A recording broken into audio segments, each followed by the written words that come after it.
Arranging My Bride by Alexa Riley. Hello everyone. Welcome back to my channel. Today, before we dive into the content, I'd like to ask you for a small favor. If you enjoy my work and want to support the channel, please hit the like and subscribe button below this video to stay updated on all the new videos coming up. Your support means a lot to me and helps the channel grow. If you'd like to provide additional support, there are a few ways you can do so.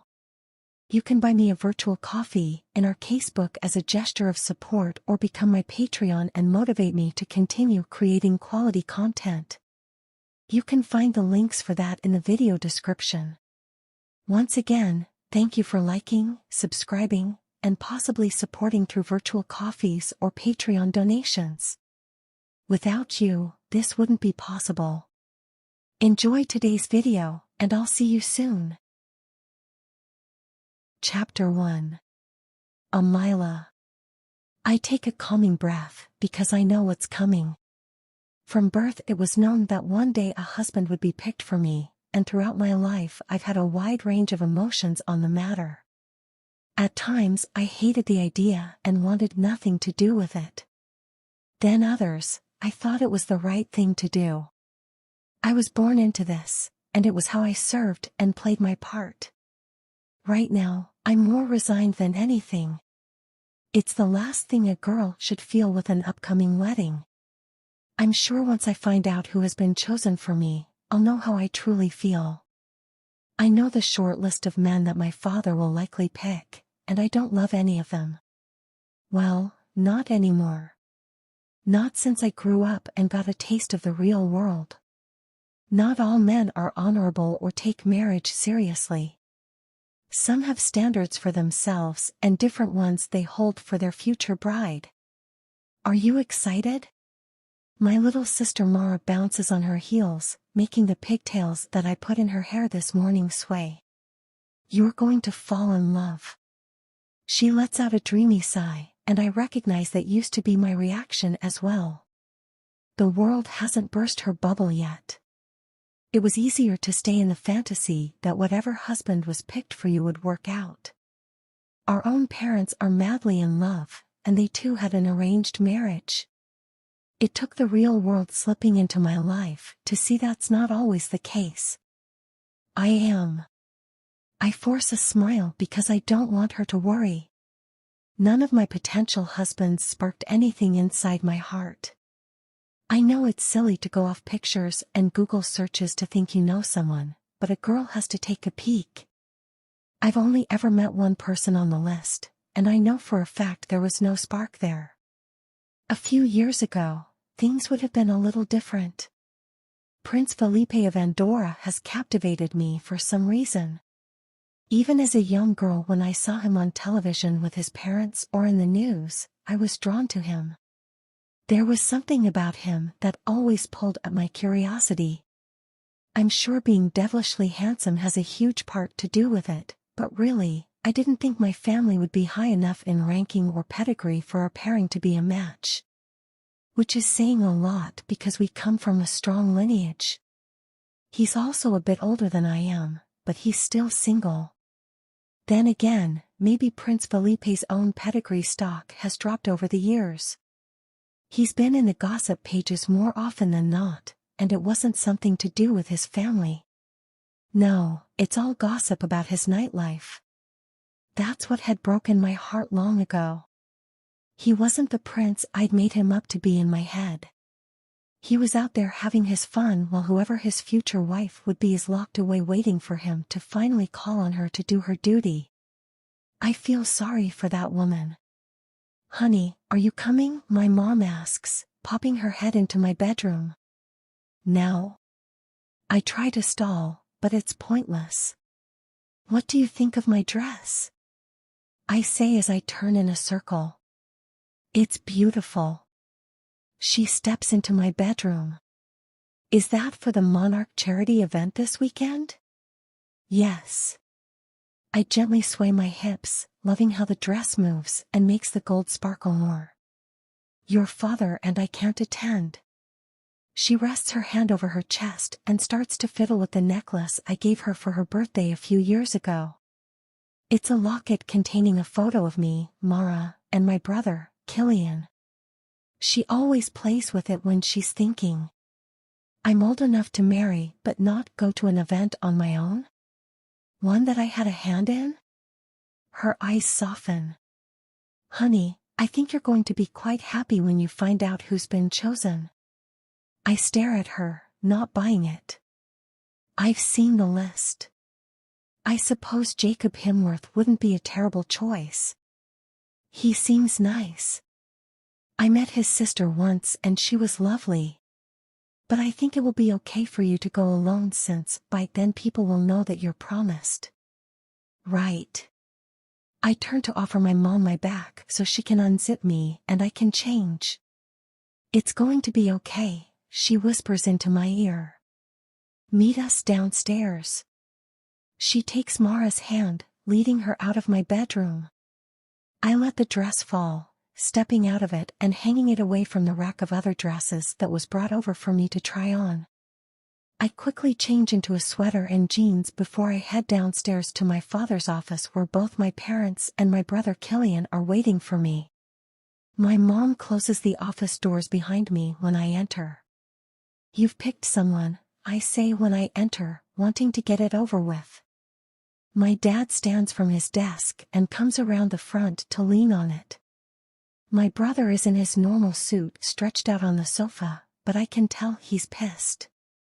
More so than normal. Prince Felipe of Andorra, my mom blurts out before my dad can say it. No. I hiss, and my heart has this funny flutter. It's not the same as it was when I saw Felipe in pictures before. Now there is an ache to it. He's not worthy of her, my brother grumbles. You've been in love with him since you were a little girl, my mom tries to reason. She doesn't like when any of us are upset. Yes, I was a silly girl. I fight back tears, not wanting to act like a child. I've spent the last 2 years trying to prove to them I'm an adult now. You should know better than to believe what you read in the tabloids, Amelia, my dad says gently. Where there's smoke, there's fire. My brother is quick to come to my defense. He always has been. Have your mother and I ever steered you too wrong? Dad pushes off the desk, making his way over to Mom. He can never go long without touching her if they're in the same room. He's always seeking her out. Their love is something I've dreamed of having, and it's why at one time I'd been so open to the idea of an arranged marriage. No, I admit, but Killian only glowers from his seat. I think he's met Felipe because he hates the idea of me marrying him too. Then this is settled, my dad says, and I nod before I turn and walk from the office as calmly as I can. I need to leave before I say or do something I can't take back. It's bullshit. My soon-to-be husband is out there doing God knows what with whoever he wants. He'll likely have mistresses before the ink on our wedding decree is dry. It's so hard to fathom that my parents think this will be a good match for me. When I enter my room, I walk over to the dress I picked out for the upcoming event. My whole life I've always done what was expected of me and never broken one rule. I've been the perfect daughter. At times people even called me the ice princess for it. I run my fingers down the soft material. I think it's time to have a little fun of my own for once. It's my turn to break a few rules. Chapter 2. Felipe. So it's done? I stand from the chair in my father's office as he nods. Her father and I made the agreement, and your mother has given her blessing. He goes back to writing on a paper in front of him and then he hands it to me. This is what they offered as her dowry. I don't want it, I say without even glancing at the paper. It's a substantial amount for their limited resources. He continues to hold up the paper, and I wave it away. Tell them I've declined. If she's to be my wife, I'm responsible for her well-being, and that includes her finances. If they insist, place it in a trust for her or her younger sister. I'm sure they'll need it when it's her time. That's noble of you, my father says as he places the paper on his desk. Careful, father, or someone might hear you. I walk over to the mirror nearby and straighten my suit jacket. Why must you let everyone believe the worst in you? He sighs like he's so tired of my shit. Because it makes it easier to sort out the ones who are only around me for the opportunity my wealth affords them. He doesn't disagree as I turn to face him. Then explains something to me. I wait without saying a word because I know the question he's going to ask. He's already asked it a dozen times. Why her? He waves his hand to a stack of envelopes at the corner of his desk. You've had offers from 24 fathers practically begging you to take their daughters off their hands. I have my reasons is all I say while I fiddle with my cufflink. Are you staying for lunch? My mother asks, stepping into my father's office. She doesn't look at him, and he doesn't acknowledge her. No, I can't stay. Give my best to Glenda. Your sister's been asking for you all week. My mother is trying to guilt me into staying for lunch, but the last thing I want to do is sit in that giant dining room with my parents in complete silence while they take turns asking me questions they don't want the answers to. I'll never understand how they were able to be in the same room long enough to make a child, let alone 3 of them. My little brother River is away at camp this week, which gives my parents even more time to focus on my life and how they think it should be lived. Being the oldest and the heir, the weight of getting married is heavy on my shoulders. I've waited a long time for this day, and now that it's done, I'm ready to sign on the dotted line as soon as possible. My sister has already spoken to me this morning. I raise an eyebrow at my mother, and she presses her lips together in frustration. It's subtle, but I know her probably better than my own father. They were an arranged marriage, but it was born from greed. My grandparents on both sides made the arrangement without their knowledge in order to expand their wealth by joining businesses. While the business thrived, my parents began to dissolve, but there was no way out for them. So instead they've lived in separate wings of the house like strangers, and they've shown me exactly what I don't want in my marriage. Going to another club? My dad asks, and I want to roll my eyes. Since I own them? Yes. It's a disgrace for someone of your breeding to have such a low-class investment. My mother literally turns her nose up. Considering this is my money and not yours, you don't really have a say. This is what I think really bothers them. When I was a teenager, I got a job behind their backs and started making my own money. I had wealth beyond my imagination, but even at 15, I knew I didn't want it. There's no pride in being given money, so instead, I set out to earn my own. Since then, I've invested in places I knew my rich friends would blow their fortunes. Nightclubs, casinos, and bars were where I put all my money, and it paid off in riches. They emptied their daddy's wallets into my businesses, and I made my own wealth, independent from my family. The last and only thing I needed from my parents was this arrangement. My marriage. If I went to Amelia's parents directly, it would have questioned her reputation and possibly caused a scandal. I have to do this properly if I want it to work. And I will make it work. My phone vibrates in my pocket, and I take it out. I need to go. My father stands from his desk and I nod to the both of them. I'll see you at the benefit? Yes, of course. My mother's tone is soothing, and she's trying to make nice. Don't forget you're escorting your sister. I remember. When I get outside, the valet is waiting with my car door open. I'm sure they expected me to be gone by now because I never stay long. My phone vibrates again, and I answer it. Are you coming to back room tonight? my best friend Beckett says as a greeting. No, I've got a long meeting with the accountants. My brain will be fried after. Boring. I can practically hear him roll his eyes. You say that as if it wouldn't be boring at backroom. Well, at least there when you mope in your office, I get free drinks. Beckett, do you think they're free? When was the last time you checked on your tab? I have a tab? Maybe you should meet the accountants with me. He laughs, and I check the time. I've got to go, but are you coming to the Monarch benefit? Please say yes. I'll need someone to keep me awake since I promised to escort Glenda. You know how awful these things are.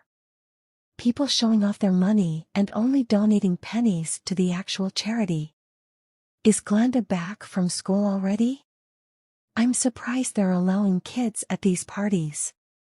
You really have no concept of time. She's come of age, and this is her first event. My phone vibrates, and I see it's the accounting office calling. I've got to run. See you at Monarch? Yeah, I'll be there, he says before I hang up the phone. Felipe. I answer the other call and hear Jim, my account manager, on the other end. I needed to confirm a couple of things I saw on the list of discussion points tonight. Am I seeing this right? Are you really consolidating your assets? I intend to sell. My voice is matter of fact, and there's a quick pause on the other end. If you don't mind, can you explain why? Your businesses are some of the most profitable I've ever seen. Why don't you take on a partner to manage your duties while you reap the benefits? It makes no sense to sell them. I'm getting married, Jim. And as soon as I say I do, things are going to change around here. Chapter 3. Amelia. What the hell? Killian mutters as I make my way down the stairs. Your lucky mom and dad are gone. He shakes his head in disapproval, but I've been thinking the same thing. Then again, I wouldn't have tried to wear this if they'd been home.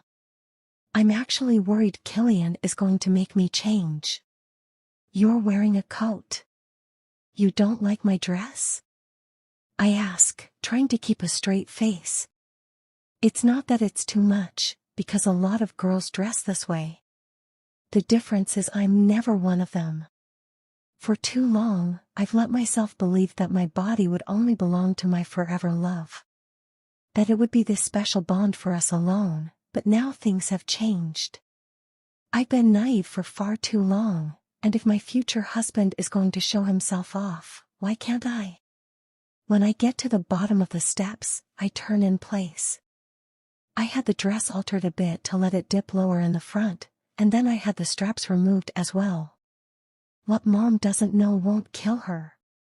Today at least. I'm not sure if she'll see pictures later and put together it's me, but most likely she'll be able to figure out which one I am even with the mask on. I should have gotten a whole new dress, but I love the way this one sways when I walk. The alterations might have been small, but they made a big difference for me. I don't think I've ever shown a peak of cleavage in my life, and with this strapless push-up bra, everything is on display. Mom saw this dress? Killian is in a classic tux with his mask in hand. Normally Killian hates going to events, but I don't think he put up a fight on this one for the very reason that he gets to wear a mask. It will hide the jagged scar that cuts through his eyebrow and goes down his cheek a couple inches. He was lucky that it barely missed his eye, but even now he's self-conscious about it. She actually did see the dress. Okay, so that's not exactly a lie. Ames. He gives me a look that says he knows me better than anyone. She did. He stares at me for a long moment but doesn't move to open the front door. I know we're not going anywhere until I cough up the rest of the truth. Okay, she saw it pre-alterations, I huff, and I'm surprised when his lips twitch. This an act of rebellion? He sounds almost proud. Can't a girl have a night of fun? I shrug my shoulders. All right. He gives in and walks over to the coat closet, then shuffles through several things before grabbing one for me. Look at that. You picked one that matches and everything. Me playing dress up on you as kids worked. You're welcome, I tease. You're chipper, he responds as he helps me into the coat and finally opens the door for us to go. A blacked-out SUV sits waiting for us out front. I'm going to have a good time tonight, I declare as I get into the vehicle. Thank you, Henry, I say to our driver before he closes the door for me. You're welcome, Miss Flores. Hearing Henry say my last name gives me a moment of pause. I won't be Miss Flores much longer. I shake the thought off, not wanting to go there. Not tonight at least. You should, Killian mutters when he gets in on the other side. So you're cool with all this? My brother might be a bit of a grump most of the time, but he respects our parents. This is the first time that I've ever really questioned something from them.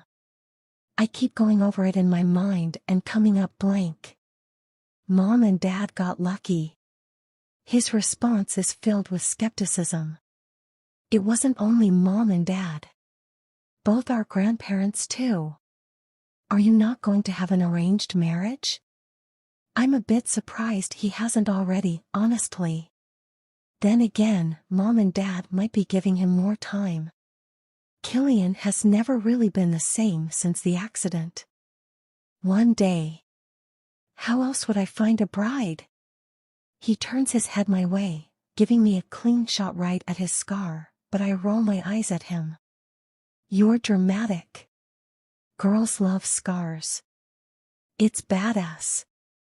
That's why do you and every other girl have a crush on Prince Felipe? A rush of heat fills my face, and I turn my head to pretend to look out the window. I'm so cliché.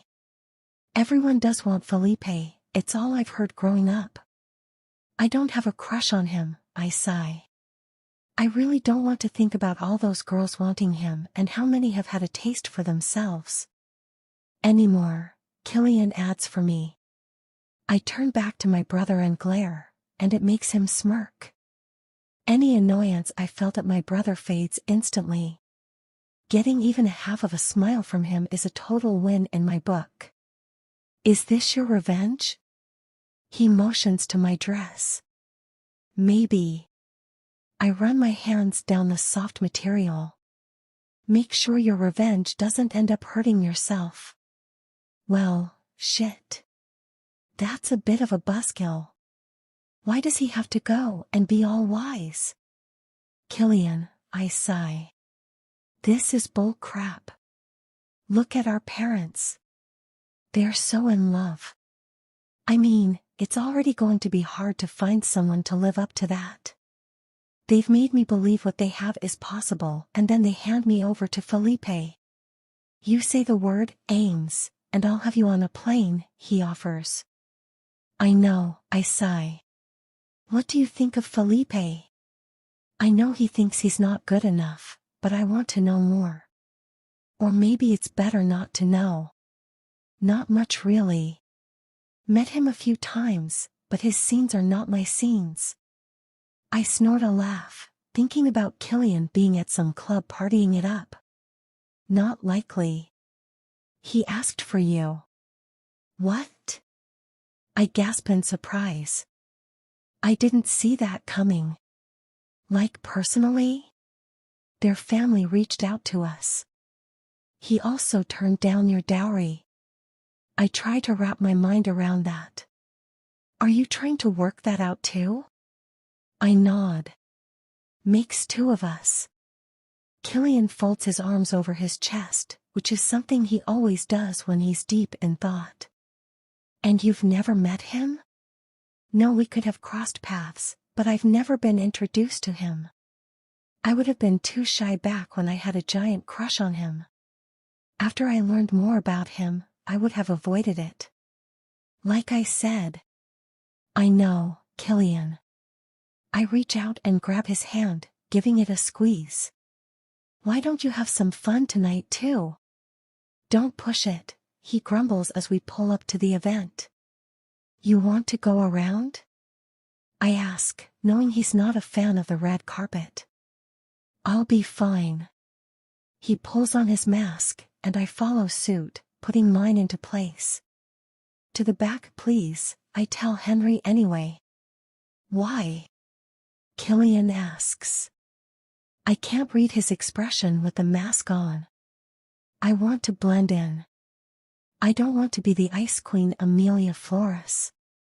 Tonight, I'm going to be free. Chapter 4.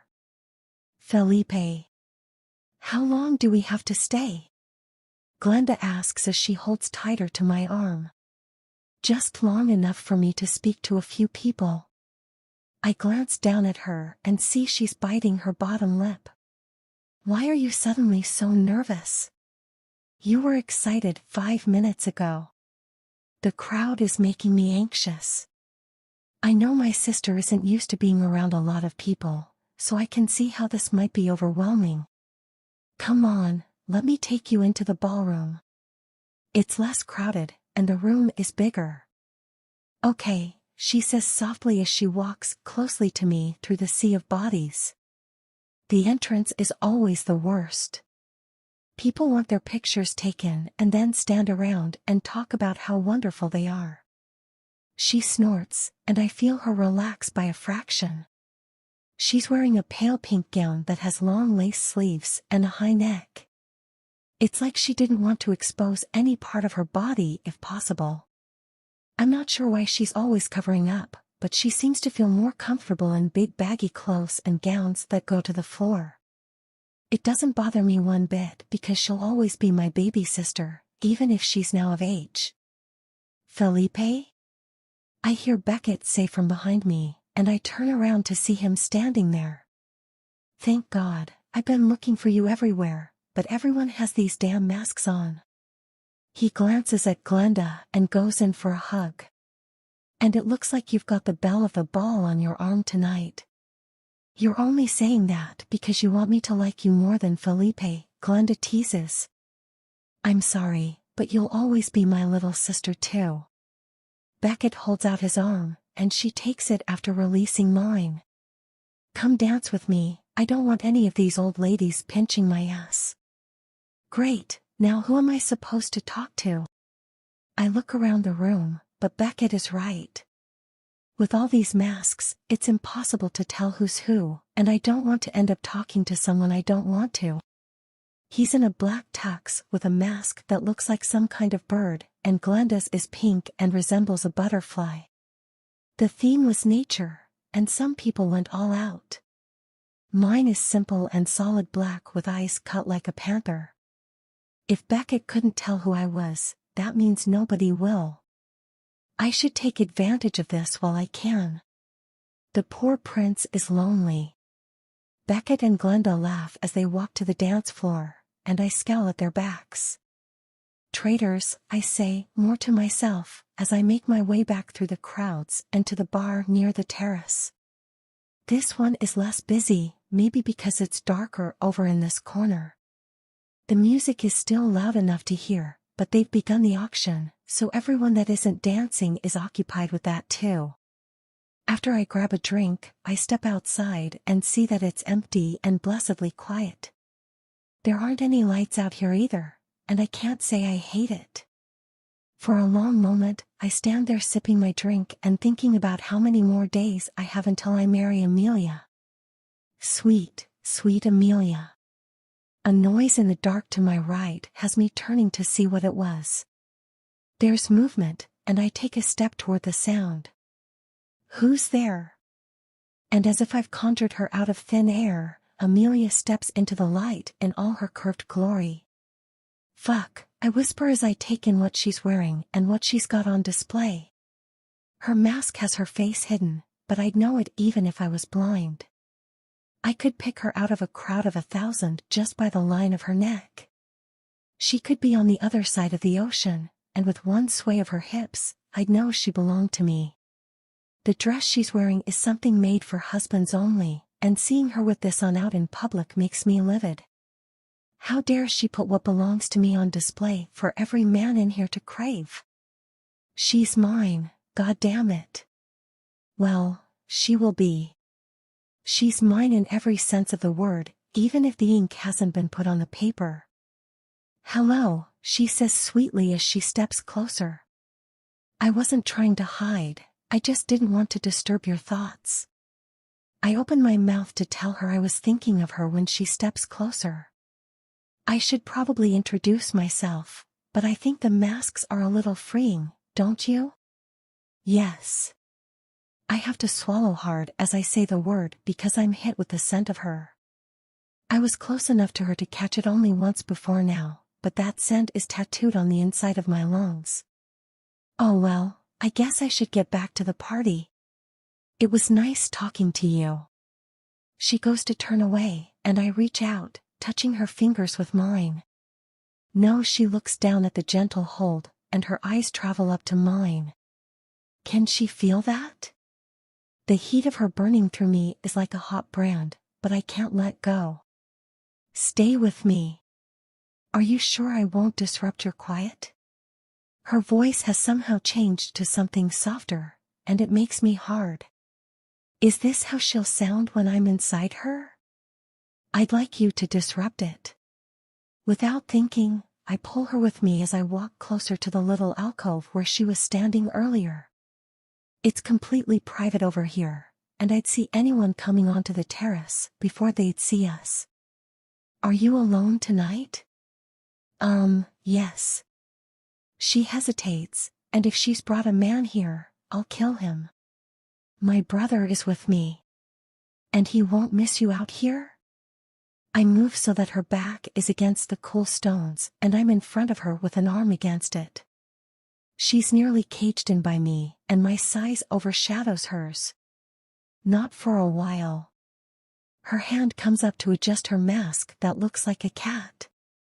It's golden and black with green crystals around the eyes. Was your plan to meet a stranger out here? She shrugs one shoulder. Maybe. What is it you want? Maybe I can give it to you. I lick my lips, and her eyes don't miss the movement. Was my bride-to-be out here trying to seduce another man? I'll put an end to this here and now. If she needs to be serviced, I'm the one to do it. Forever. I want something for my own. She raises her chin, and I can see her chest rise and fall quickly like she's nervous even saying that out loud. Like what, little kitten? I bring my free hand up and trace it down the bare column of her neck, to the start of her ample cleavage. You'll need to be specific so I don't misunderstand you. Her tongue darts out to wet her lips and I clench my jaw. I want to be kissed. Is that all? My finger slowly traces the cups of her dress. She nods, and I tilt my head to the side. Just one kiss? Yes. She raises her chin as I bend down, but just before our lips connect, I pause. It would be my pleasure, kitten. I can see the confusion in her eyes as I lower myself to the ground in front of her. What are you doing? She asks softly as I grab the hem of her dress and begin to bunch it up. Giving you what you asked for. I smile like the devil she's just made a deal with. But that's not, her words are cut off when I push her dress up and then lean forward to smell her panty-covered pussy. I inhale deeply and fill my lungs with her sweet treat. You didn't say where you wanted to be kissed. So I picked for you. Oh God, she gasps as I pull her panties to the side and lick the seam of her pussy lips. And I will make sure to kiss you thoroughly, little kitten. Chapter 5. Amelia. I can't believe this. I stare down at the man on his knees in front of me, his face buried between my thighs. He tucks one of my legs over his shoulder, making me spread wider for him. I have to grab his other shoulder to try and keep my balance, or maybe not.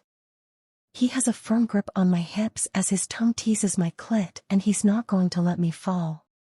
He'll be keeping me right where he has me for as long as he likes. Shamelessly, I start to rock my hips as my body screams for me to move. When I do, he tilts me farther forward as his tongue slides down to my virgin opening, and he thrusts in and out of me. That's when he takes over completely. His hands move me back and forth, rocking me as his tongue sinks deeper. He's mimicking sex, but it's his tongue doing the penetrating and not his cock. It's too much, but not nearly enough, and I'm not sure what I need, but I know I don't want it to stop. Please. The word slips past my lips, and I don't even know what I'm begging for. You want to come? He lifts his head, and I nearly scream. Yes, don't stop. He leans forward again, and his tongue circles my clit, but it's not enough. It only schemes the edges of my need, and we both know it. His eyes stay locked on me, and I wonder how someone can be on their knees and still have all the power. If you get to come, then I get to come next. Yes, I agree without hesitation. Such a good little kitten. Something about his approval makes me moan. I've got you. Always have, I think I hear him say before his mouth is back on me. His mouth covers my clit as his tongue flicks it back and forth. That's all it takes, and I go off harder than I ever have in my life. The orgasm explodes through my body, and he covers my mouth with his hand as his relentless tongue draws out my pleasure. My leg starts to give, but he keeps me from falling. Then I rest my back against the cool stone, enjoying the hum that's still flowing under the surface of my whole body. I close my eyes as I try to catch my breath, and I feel him shift to stand. When my feet are firmly back on the ground, his warm body covers mine. Keep the dress up, kitten, he orders. My eyes slowly flutter open as I do as I'm told. It is his turn now? Do I need to go to my knees? Will he put his cock in my mouth? As if I didn't orgasm seconds ago, my body starts to ache for more. My sex clenches, wanting to be filled.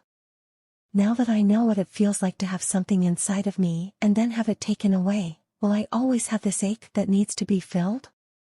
He's given me a taste of something I'll forever want more of. I suck in a breath. What the hell? Normally when I touch myself, it's only my clit. I don't long to be filled inside. Now it's all I can think about, and I also don't want another orgasm. I guess since my climaxes have never been this intense, I'm not sure I can even call them orgasms anymore. Not after what this man did to my body. He seems to know it better than I do. My turn. I tilt my head back to meet his gaze, and he towers over me even in my heels. I lick my lips. He's a big man, and I wonder if his cock would even fit in my mouth. You're going to kiss me. He lowers his mouth to mine but pauses a breath away from my lips. I close the rest of the distance between us, and I can taste my desire. It's erotic to taste it on him, and I gasp when something brushes my clit. It's different from his finger, and it's hot and hard. Right there. He licks the seam of my mouth as he grabs my wrist.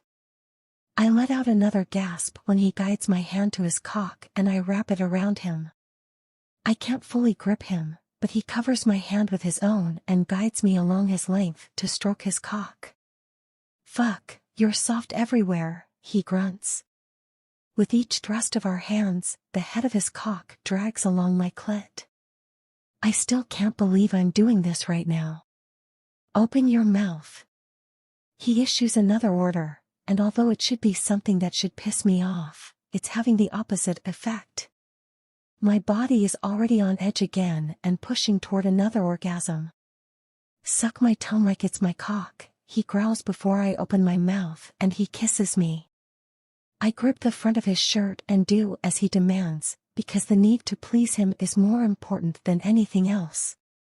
A loud animistic sound rumbles through his body and into mine as the head of his cock grinds on my clit. Oh!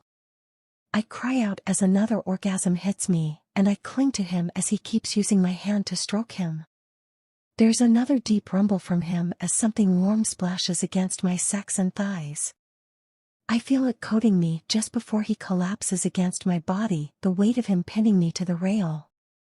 He's covered me completely while his cock has stayed nestled between my legs. My little kitten is starved. His mouth trails up and down my jaw, and he pulls back a few inches. When his cock slips free, he quickly replaces it with his hand and cups me before one of his fingers start to run up and down the lips of my sex. My body jerks when he grazes my overly sensitive clit, and I can feel his release coating me. "You're tight," he says, thrusting the finger inside of me. "A virgin too?" "Yes," I admit. He's probably shocked because of how I'm acting right now, but my sex shamelessly flutters around his finger. "Is that why your pussy is so greedy? You don't take care of yourself?" He slowly starts to pump his finger in and out. "Kitten." He nips my neck. "Answer me." I take care of myself sometimes. I feel heat rush to my already flushed face. His eyes never leave mine as he drags his finger slowly out of me and brings it to my mouth. I part my lips and suck it into my mouth, already knowing what he wants me to do. This time, I don't only taste me, as I did when I kissed him before. This time there is something else there. I realize it's his release too, and my stomach tightens. His release is inside of me, and although I should be freaking out, I stand there transfixed as he watches me sucking him. We shouldn't have done that. Even as I say the words, they feel wrong. What is it about this man that has me held so captive? If you think I won't be having more than one taste of you, you've lost your mind. I shake my head because it's not possible. We can't. Reality starts to seep in, and I let go of my dress and let it fall to cover me. "You belong to another?" he asks. "Not yet." I break our stare, unable to look at him anymore, but he grips my chin and brings my eyes right back to his. "For now, you belong to me. I don't even know your name." I wince. "Oh, gosh. I don't even know your name." I repeat with a hiss this time. "I've lost my damn mind. But I know who you are, Amelia." I gasp, and my heart drops. "Then you know that I have to marry someone else." Tears fill my eyes as something dark flashes in his eyes. "You don't wish to marry the man you're promised to? Or you don't wish to marry at all?" I don't want to talk about him. I want to keep the anger out of my voice, but I'm pretty sure that I fail. "I should go." I try to push at his chest, but it's pointless. I swear he almost looks hurt, but it's hard to tell with the mask on. "Thank you. I don't regret this. In fact, I wish things could be different. This isn't over, kitten, but for now, I'll let you run." He takes a step back, letting me slip by him, but I pause when I make it to the doorway of the balcony. "Run while you can." His voice is low, but it's like he's shouted it in my soul. That's when I turn and flee. Chapter 6. Felipe. "Are you sure you won't come tonight?" I ask Glenda. She's on her bed in her room, surrounded by a pile of books and fluffy blankets. This isn't unusual, but it seems like she's been avoiding everyone since we got back from the benefit last night. She hardly spoke a word on the way home, not that I would have noticed. As soon as Amelia left the terrace, she disappeared, and I searched all night but couldn't find her. It's like she was a fever dream that came straight out of my fantasies, and then she vanished. By the time I went to find Beckett and Glenda, he was watching the auction, and Glenda was in the corner of the ballroom alone, looking like she'd been given the shock of her life. When I came close, it was like she snapped out of it and asked to leave. We came straight home afterward, and she's been in her room ever since. No, I'm just really tired. Can you make up some excuse to them? She means our parents. Of course. Rest, and when I get back, I'll check on you. Thanks, Felipe. She grabs a book and settles back into her blankets before I close the door and go downstairs to meet my parents. We're going to the florist's tonight so that Amelia and I can formally meet. Although when I think about our introduction last night, all the blood in my body rushes to my dick. Glenda isn't coming, I say as I open the front door for my mother to walk through. What? This is important, she needs to be there. No, she doesn't, I say, and don't plan on elaborating. My father looks disapprovingly up the stairs, but he knows we don't have time to have this argument. Very well. He follows after my mother but doesn't sit next to her in the town car. I swear it's like they go out of their way to not touch one another. I can't imagine a moment when I could keep my hands off of Amelia. My bride calls to me like a siren, and I have no choice but to answer. The drive to her home isn't long, but I bounce my leg the whole way, anxious and needy to put my eyes on her. After I came home last night, I lay awake in bed until dawn thinking of her taste and dreaming of having it again. Before the car can come to a complete stop, I open the door and step out. Don't appear so eager, son, my father scolds as he steps out and stands beside me. I have to turn and help my mother out of the car because he's too concerned about how I reflect on him. I'm scanning the front of the house when the doors open, and I see Amelia's parents walk outside to greet us. They're holding hands and standing close, which is a stark contrast to my parents, who are on either side of me. I crane my neck a little and see her behind them, her head down and her hands folded in front of her. Concern grips my throat, and I want to go to her and pull her into my arms. Why is she upset? Does she feel guilty about last night? Letting another man eat her sweet pussy while she's promised to someone else is cause to terminate this engagement, but I'm not about to let that happen. Welcome to our home, Amelia's father says, and begins to shake hands. It's so good we can meet officially before the wedding. My eyes are on her the whole time, and when she finally looks up, it's like a punch right to the gut. She isn't happy to see me. Without thinking it through or telling my body what to do, I walk right up to her and hold out my hand. Hello again, Amelia. Her eyes widen for a fraction, then her brows pull together in confusion. We've met before? Not officially, but I've seen you at several functions. The first was 2 years ago at the spring dance in North Wind. You were wearing flowers in your hair. The words come out of my mouth before I have time to sift through them, but the image is burned into my brain. Her in the sunshine with her face tilted toward the sky, and how beautiful she looked standing there. It was at that moment I knew she'd be mine. All I had to do was bide my time. I don't remember that. She finally puts her hand in mine, and I cover it with my other one, giving her no way to take it from me. Don't worry, we'll have lots of time to make new memories. We're asked to come inside, but I don't let go of her hand as we walk into the house. Our parents are ahead of us discussing something about the wedding, but I ignore them. Nothing about it matters to me because all I want is Amelia. Why don't you show me around before lunch? I say a little louder than necessary to get everyone's attention. I turn to Amelia expectantly, and she opens her mouth and closes it before finally answering. Yes, I guess I could do that.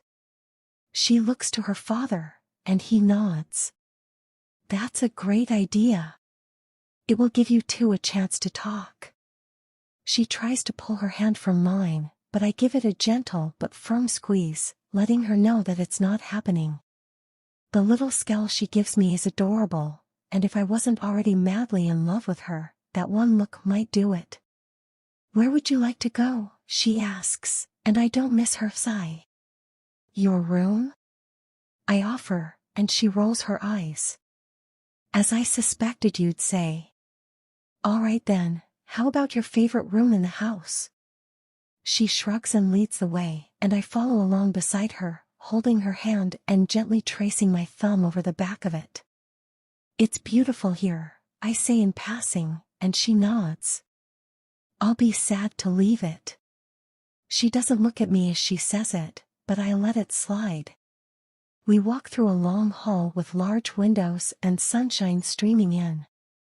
At the end of it is what looks like a glass gazebo with flowers and plants. This is the conservatory, where I like to come and read. I drop her hand as she walks over to one of the flowers and leans down to smell it. It's quiet here, and the sunshine makes me feel happy. Plus it smells nice. It does, I agree as I tuck my hands into my pants and follow her around. She names the plants and then talks about the books she's reading. She seems calmer as she talks about what she loves, and part of me wonders if she'll ever speak of me like that. "And this one?" We're on the far side of the room surrounded by greenery, and I notice a flower on the vines. "That's white jasmine." She smiles as she reaches out and takes a blossom, then holds it out for me. I take it from her and then bring it to my nose while I keep my eyes on her. "It reminds me of you." She swallows hard as I take a step toward her and bring the flower up to her cheek. "Tell me, my bride, do you taste as sweet?" Using the petals of the flower, I trail them down her neck and watch as her breath catches. Bending down, I run my nose over the same place and inhale the nectar while my lips linger on her skin.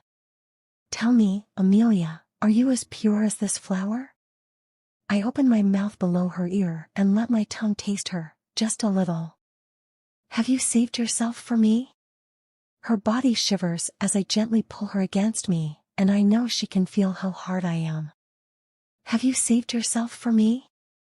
Her words are meant to be cutting, but she's turned on, and it nearly comes out as a moan. "Sweet wife-to-be, do you think I could possibly stand the sight of another woman while I had you in my sights?" My teeth graze her neck as she tilts her head back. What?" Her sweater has ridden up, and I can't help when my fingers find the bare skin of her stomach and follow it upward. When I reach the cup of her bra, I pull it down and pinch the tight peak waiting for me. How could I want anything except this? But you, oh God. I've backed her against the table behind her, and her legs have spread, sending her skirt up her thighs. Let me have a taste of what I'm promised.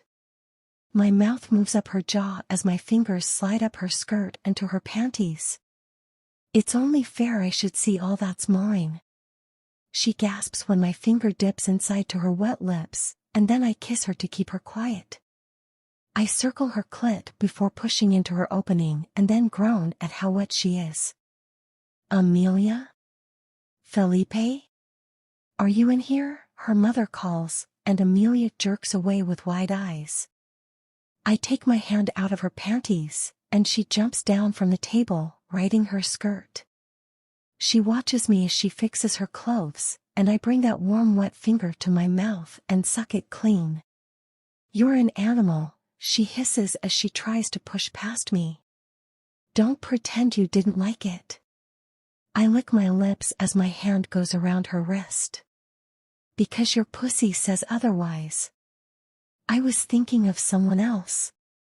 She raises her chin in challenge, and for a moment I'm angry, even though the other person was me. "Careful, bride, or I'll remind you of who you belong to." How could I forget? The most eligible playboy in the city. Just make sure you get checked before the wedding night. I don't want to get something on me that I can't wash off. She jerks her hand out of my hold and turns away from me. "In here, Mom, I'm coming." "I'll see about that," I say to myself as I adjust my cock and try to get myself under control. Chapter 7. Amelia. What the hell is wrong with me? I've turned into a little hussy. When did I start letting men just have their way with me? I don't even understand it. I fight not to wiggle in my seat because my wet panties are sticking to me. I can still feel his touch between my thighs, and my body is craving more. Have you found a dress yet? Felipe's mom, Cora, asks me from across the table. She seems quite lovely, and his father is nice as well, but for some reason, there is this weird tension I'm sensing between his parents. It's strange and gives me an uneasy feeling. We're going to look at a few tomorrow, I respond. I should be excited, but I'm not, and I hate that. This isn't what I thought my wedding would be. I don't have to glance Felipe's way to know he's staring a hole into me. He's been doing it since we sat down at the table, and I know everyone else has to notice it too. It's not like he's across the table from me. Nope, he's right beside me and has to tilt his head to look at me. I hope he ends up with a crick in his neck tomorrow. Are you sure you don't want to wear mine? Mom asks. She's sitting with Dad at the other end of the table. You always said you wanted to wear it. Her brows furrow together, and I can tell she's trying to hide her hurt. Crap. I always wanted to wear it. The dress only needs a few small changes to make it more mine. But that idea was tucked away with all those other silly naive dreams I had about my future. That dress is special. Maybe I could save it for my daughter. I wince as soon as the words leave my lips. This time I can't stop myself from glancing up at Felipe. What if we only have boys? He smirks. Because you only want boys? Keep your manners, Amelia, I remind myself. I will not allow myself to act like a fool in front of Felipe's parents. That last thing I need is a mother-in-law that hates me. I'll take whatever you give me, love. He winks. I just don't want you to miss wearing your mother's dress if it means something to the family. Both you and our daughter could wear it, he says so smoothly. Ah. My mom sighs, and the furrow leaves her brows. Now she's beaming at Felipe, and I want to roll my eyes. He really can seduce anyone. I hate him, and I also don't buy what he's selling. We won't be having children, and I need to figure out how to get on birth control as soon as possible. For all I know, he already has children out there. My stomach turns at the thought. What time is your appointment tomorrow? Maybe I'll come, Felipe says. What? You can't come. Why? He lifts his wine glass and takes a sip. It's bad luck. Plus, I can't be around him. Not until I figure out what's going on with my body. Worried about our marriage already? I promise to keep you happy. My mom makes other sounds. He's really laying it on thick. As irritated as I am, I still find myself wanting to lean over into him because my body screams for me to do something about this ache. I focus my attention on my plate and push my food around to make it look like I've eaten something. I don't really have an appetite at the moment. Not for food at least. My mind bounces between what happened last night at the Monarch event and then with Felipe this afternoon. Some little door inside of me has been opened, and all my desires are trying to come out. I need to get the door closed and locked before I do something I can't take back. I already have this strange guilt pulling at my conscience. Last night after I got home and into bed, I'd felt bad for what I'd done knowing I was promised to another. Even though that had been the whole point of my plan. Now, after Felipe got his hands on me, I've come back down to reality as another string of guilt tugs at my heart. This time it's for my mystery man from last night, as if now I've gone and betrayed him too. It's all around ridiculous. Everyone else falls into easy conversation, and my eyes bounce between my parents and his. I finally put together what is so off with Felipe's parents. They don't seem to care for each other. They barely glance at one another or have a conversation between the two of them. My heart aches at the sight because this is what I'm afraid of. Is this my future? Are you okay? Felipe whispers from beside me. I shake my head no because I'm so far from okay right now. Panic starts to rise in my chest, and although I haven't had a panic attack in years, it feels like one is starting to bubble up. Everything will be okay, Amelia, he tries to reassure me, then grabs my hand under the table to give it a squeeze. I don't know how or why, but the pressure starts to ease with his touch, and I let out a breath. It's going to be okay.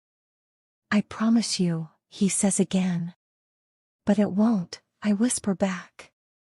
I don't think that I can.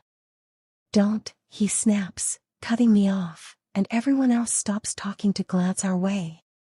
I force a smile onto my face so that no one notices what's happening. Everything okay? My father asks. How could it not be? Amelia has agreed to be my wife. Everything will always be okay, Felipe says as he gives my hand another squeeze. Has he always been such a charmer? Mom asks, shaking her head with a smile. I pull my hand out from Felipe's and hear him sigh. Always, Cora laughs. It's on the tip of my tongue to point out that everyone knows that Felipe is more than a charmer and has been for years. It's been in every gossip column since he was old enough to go out. Okay, not every column, but still. Thankfully, the rest of the lunch goes off without any more problems. Unless you count the small brushes of Felipe's arm or his thigh rubbing against mine. Any time he had a chance to touch me, he took it. It was maddening. I want to see you again tomorrow, Felipe says as we walk toward the front door. Both our parents linger behind, trying to give us some space. What's the point? It's not as though we're courting. The deal has been made, so it's decided. I'm busy. It's not a lie because there's still much to be done. I either need to get this wedding pulled together or find an escape plan. Then get unbusy. Are you always this bossy? Yes. He reaches out and tucks a piece of my hair behind my ear. You pull it out of me more than most. I don't want to hear about who you're pulling things out of, I say tartly, and his eyes narrow on me. That mouth of yours is going to get you into trouble. His eyes drop to my lips, and I can't help but lick them. Don't tease me, Amelia. I'm not trying to. I take a step back, but he snags my hand and pulls me closer to him. Don't fight this. You already belong to me. Even your body knows it. He traces my bottom lip with his thumb. You're so damn cocky, but remember, just like your body hasn't always belonged to me, mine hasn't always belonged to you. I hiss the last part. No way does he get to think he's been living it up while I've been locked away like a nun. His eyes widen, and there's no missing the anger simmering there. Amelia. His tone is filled with warning, and I raise on my tiptoes until I'm but a breath away from his lips. I hear my father call my name, but I ignore it. You reap what you sow, future husband of mine. That better be true, not only for your sake, but for anyone else that might have ever touched you. His words confuse me, but Felipe takes a step back right as our parents get to us. Thank you for having us, he says to my parents with a beaming smile. We all say our goodbyes, and as soon as the door is closed, my mother turns to me. What was that? I don't understand that man, I huff. You sound like your mother when she met me. Dad snags her around the waist, tucking her into his side. And my advice to you is to get to know him on your own. Don't listen to what others might have to say. Learn for yourself who he is. But what does it matter? I still have to marry him. I don't know if I want to laugh or cry. Honey. Mom's face softens. I'm going to go to my room now, I say before I make my escape to my bedroom, more confused than before. Chapter 8. Felipe. How did it go? My little brother River asks when we get home. My parents went in opposite directions, and I went to the kitchen to find him sitting in there with his tutor having a snack. As well as could be expected, I sigh, grabbing a cookie off his plate. Where's Glenda? He rolls his eyes. She's still in her room. I should check on her later. So tell me about this girl you're marrying. Is she pretty? River is still young enough to think that's all that matters, but he's sweet about it. The most beautiful bride in the world. I'm a lucky man. So she loves you? I hesitate and think it over. Not yet? Why not? He makes things seem so simple. I don't know. But I think she's been listening to gossip. He shrugs and looks away. Then you should tell her the truth. She doesn't seem eager to listen. Well, you know what that means. He hops off the stool, and I grab the back of his shirt to stop him from leaving. What? What does it mean? You have to show her. Isn't that what you're always telling me? Show people who you are with your actions, not just with your words. I smile down at him and shake my head. You're smarter than I give you credit for, little man. I grab the plate of cookies off the counter and put them in his hand. Go take these up to your sister. Later, he calls out before he and his tutor leave the kitchen. I walk outside and sit down next to the pool as I take out my phone. I've had Amelia's number for a while now, but I was hoping she would eventually give it to me and I wouldn't have to use it before then. She seemed eager to have a masked stranger at the ball, so maybe it's something she needs to get out of her system to make the playing field even. If she thinks I've been fucking everything that walks all this time, she's sorely mistaken. But if she wants to have a little adventure before I take her down the aisle, then I can give her some excitement. Her brother and little sister weren't at the house today, and although I didn't get a full tour, I've got an idea of how the house is laid out. She mentioned in passing that she and her siblings lived in the East Wing, so why not pay her a visit? Taking out my phone, I send a quick text to Amelia. Me, hello kitten. Amelia, who is this? Me, how can you forget me so quickly? I thought I made quite the impression before you ran away from me. Amelia, I don't know what you're talking about. Me, don't worry, our little secret is safe. Amelia, if what? Me, if you let me have another taste. There's a long moment that passes, but eventually she responds. Amelia, I'm engaged. Do. Me, engaged isn't married.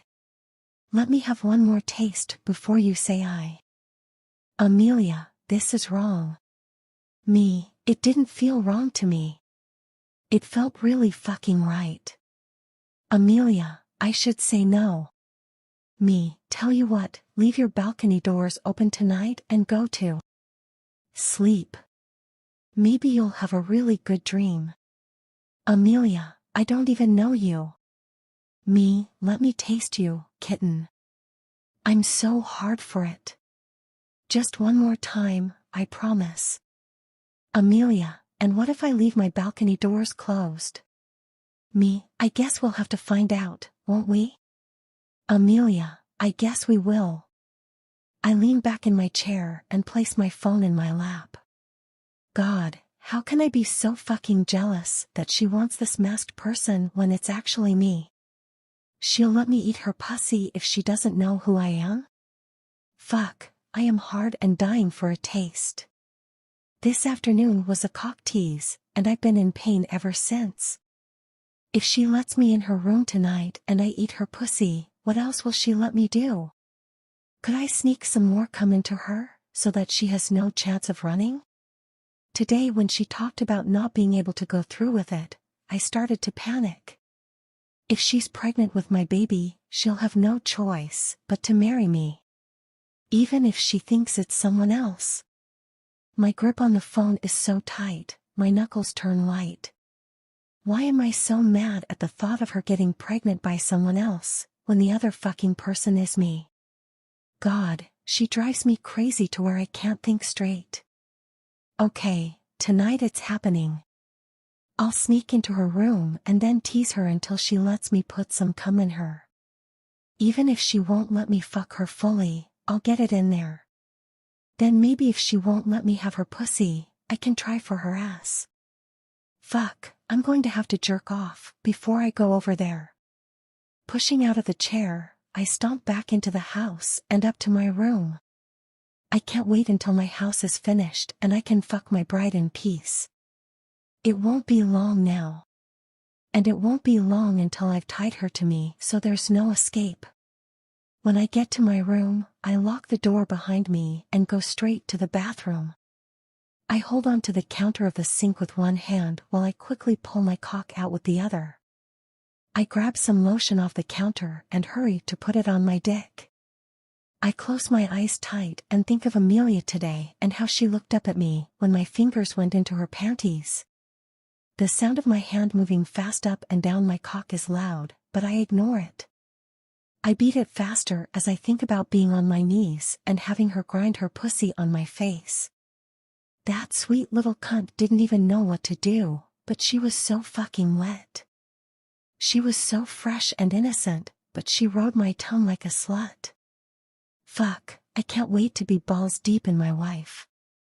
My cock swells, and I have to brace myself on the counter as I come into the towel. It's hard and fast, but I can't stop as I think about her naked and open, begging me to take what I want. Soon, little kitten, I say to myself as I catch my breath. Soon. Chapter 9. Amelia. I stare at my balcony doors, wondering if I'm really going to do this. I'm torn in two. I really want to, but I also know it's so wrong. I close my eyes and imagine the other night when I was on the balcony with my mystery man. I think about the way his mouth felt against mine and the possessive way he touched me. I'd never felt more alive in my life. My heart almost leapt out of my chest when he texted me today. I'd been so sure I'd never hear from him again. Now he's coming here to have more of me. But still, I'd had a bit of that same feeling today with Felipe. He drove me insane, but he also made my heart flutter. Even with how much I tell myself I dislike him, I've always been drawn to him for some reason. It's maddening at times, and I don't understand it. Handsome faces never made me act without reason and only on lust. There is something about Felipe that holds me captive, and I hate and love it equally. It's going to end badly for me. He's going to destroy my heart.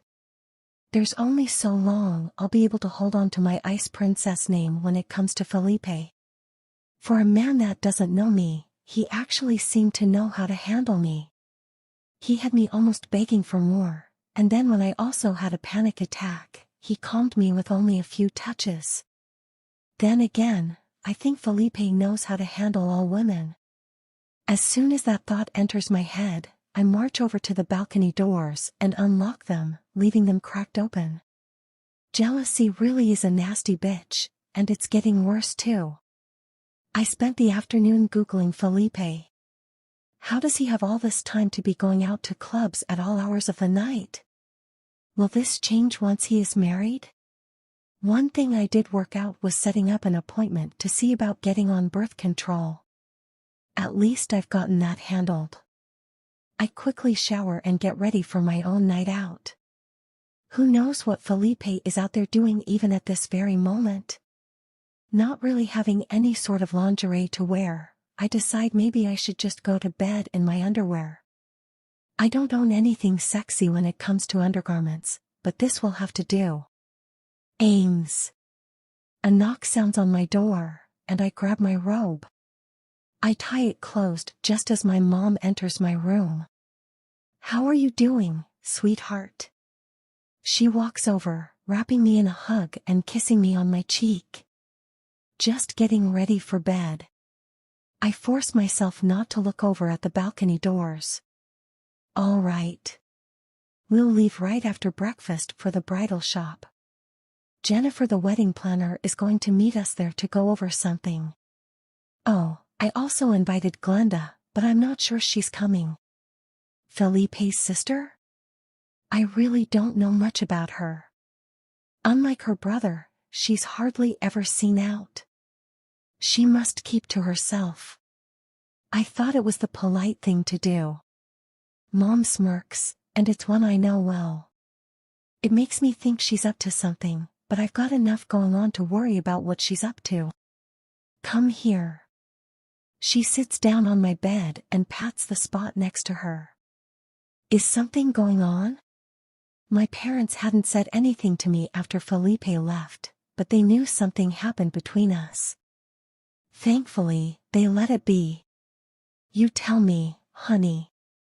"I mean, nothing's changed." I shrug, not sure where she's going with this. "His parents make me uneasy." "I mean, they're nice," I rush to add. "But I don't see love there. I don't want that kind of marriage. Marriage is work. You get out of it what you put into it. My parents make it seem so easy. My dad is so hopelessly in love with her. Sometimes I think they both might have rose-colored glasses on when it comes to love. Dad thinks Mom hung the moon and can do no wrong. What if the other half doesn't want to put their all into it? Felipe is a man of his word. I think if you give him a chance, you'll see that." She says it with such confidence. "I don't know. I don't want to hear about rumors," she says, cutting me off. "This is hard. I want to trust my mom on this, but it's my life." "Are you not attracted to him?" "Of course I am." I dip my head, my face starting to warm. "I think everyone is attracted to him." "It's annoying," I huff. "How do you think he feels?" "You're a very beautiful girl, Amelia. You think he was the only man to ask for your hand?" "What?" My head snaps back up. "You never told me that. Why would I tell you about men I rejected?" I gape at her. "They weren't worthy of you." She raises her chin almost smugly, and I fight not to laugh. "Mom is good for my ego." "But Felipe is?" She nods with confidence. She is so sure of this. While I might be questioning a lot of things right now, I know my mom. She always knows what she's doing. "I think Felipe will push you." What does that mean? Have I done something wrong? Where do I need to be pushed? I've always been the perfect daughter. Even now, I'm not throwing a fit to get out of this. You've done nothing wrong. You never have. In fact, that's what I mean. I stare at her, even more confused than ever. He makes your heart race, doesn't he? You don't know if you want to smack him or kiss him. Mom has a dreamy look in her eyes as she says these things that are, in fact, true. I'm all over the place with him, I admit. Because you care. She might be right, but he's not the only one who has me all over the place. She leans over and gives me another kiss on the cheek. "I want you to spend more time with him, Amelia." She stands from the bed. "Get to know him." But, she cuts me off again. "When it's time to say I do, if you don't want to walk down the aisle, I won't make you." "Really?" "Of course not, sweetie, but that said, you must spend time with him. That way, you have a legitimate reason to tell me you don't believe this will work. Okay, I agree. She gives me a proud smile before she leaves me to get lost in my thoughts. Would it be so terrible to spend time with both of these men? Then I could see which I might care for more. Men do that all the time, don't they? A trace of guilt hits me again, but I reason that Felipe has been out there dating anyone or anything for years while I've been sitting here waiting to be told who I would marry. It's not as if he's some saint. Even if I'm still confused about his earlier comments. I think he tried to imply he hasn't been out there sleeping with anyone. What else would it mean if I said you reap what you sow, and he warned that it better be true? That can't be right. My phone vibrates on my nightstand, and a text from my mystery man pops up. Casanova, lights out, kitten. It's time for bed. Excitement blooms through my whole body. I jump up, rushing over to my bedroom door and flip the lock before I hit the lights and drop my robe. I hop back into bed, getting under the covers, and wait to see what comes. Chapter 10. Felipe. I take my time driving around before I go to Amelia's house. When I rode by earlier, I saw her light was on, and I sent her a quick text. After it went out, I drove around a bit longer to steady my need. Fuck, she is addicting. The more I'm near her, the more I have to have her. It's why I've always made sure I've had some distance between us over the years. She needed time still. Parking my car at the back of her house, I hop the fence and sneak through the garden to just below her balcony. There's a rail right beside it that's easy enough to climb up, and once I'm there, I see she's left the door slightly open for me. Good girl, I whisper as I slip inside and close it behind me.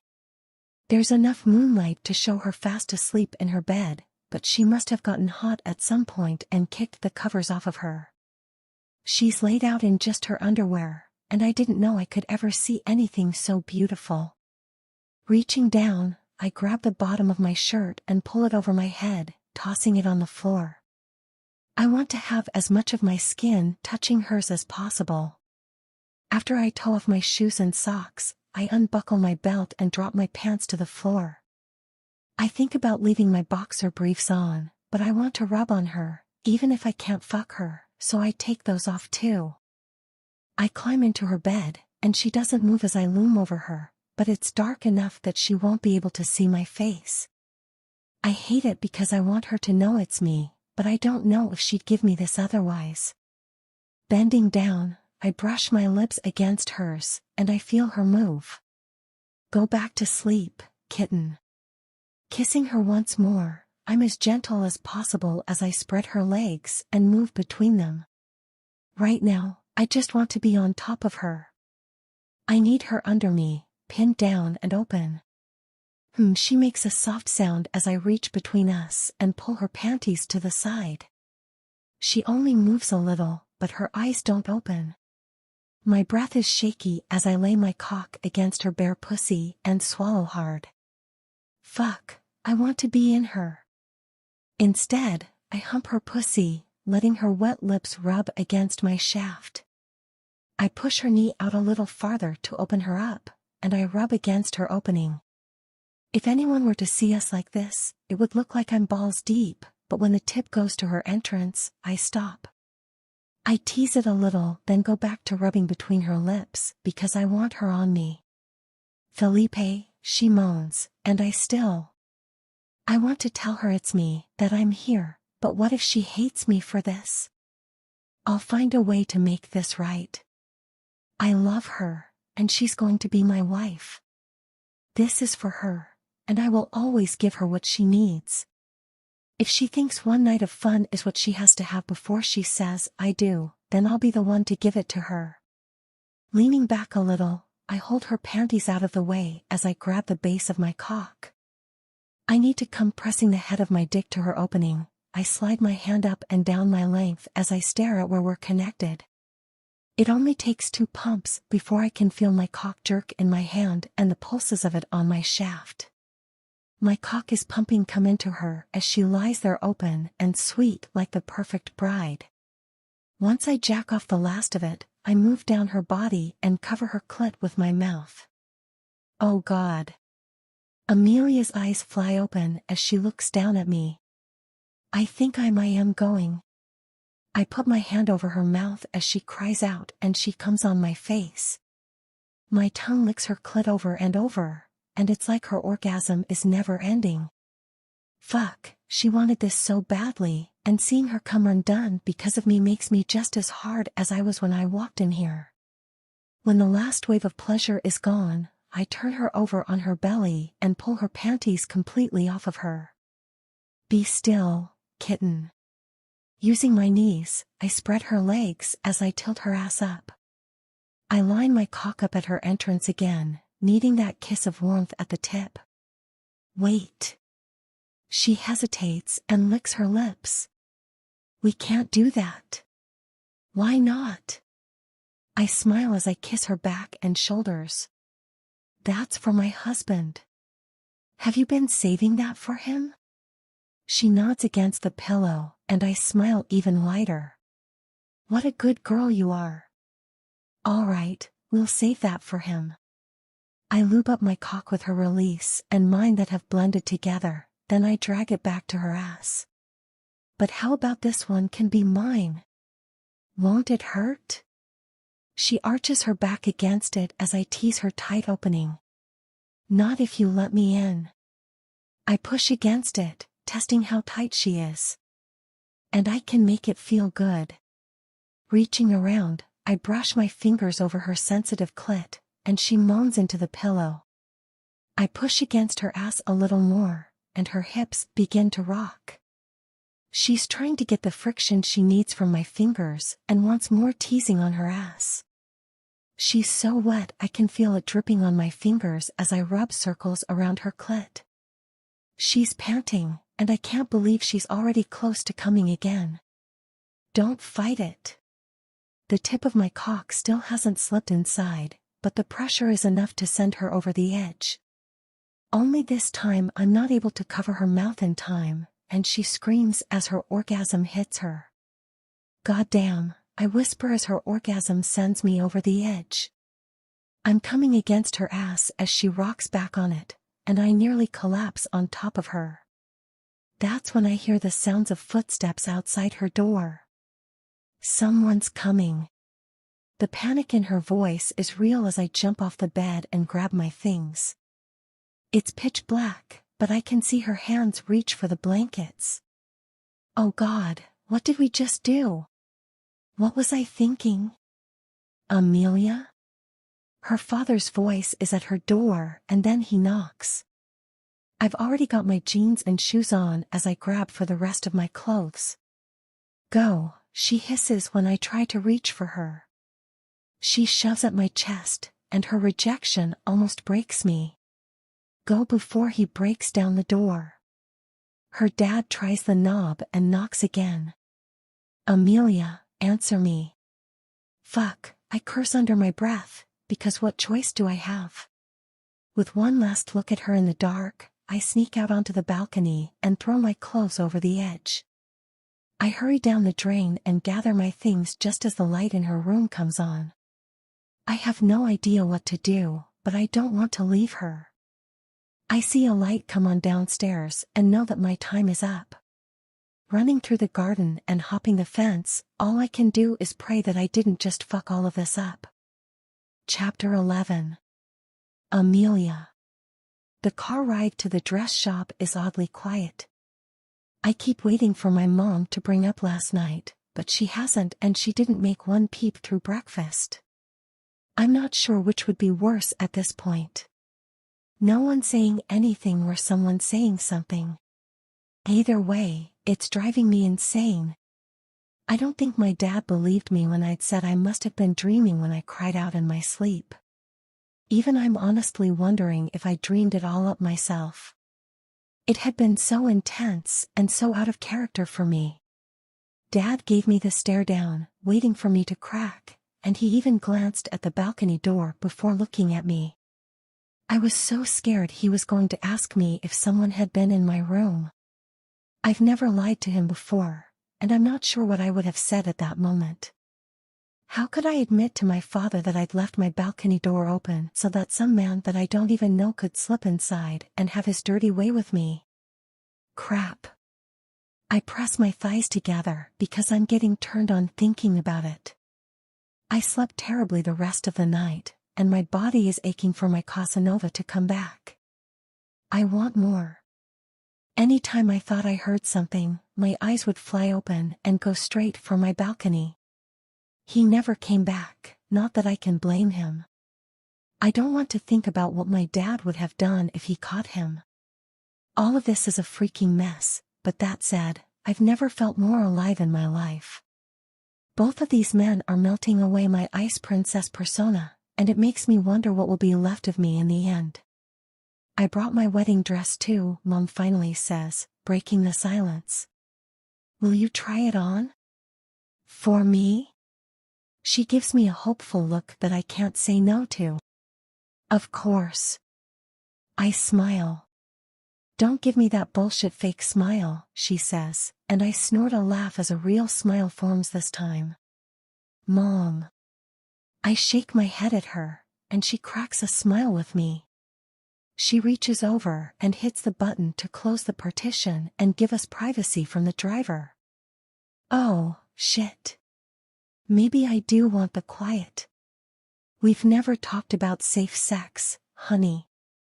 Okay, not where I thought this was going, but she must have known I had someone in my room last night. I know about safe sex, Mom.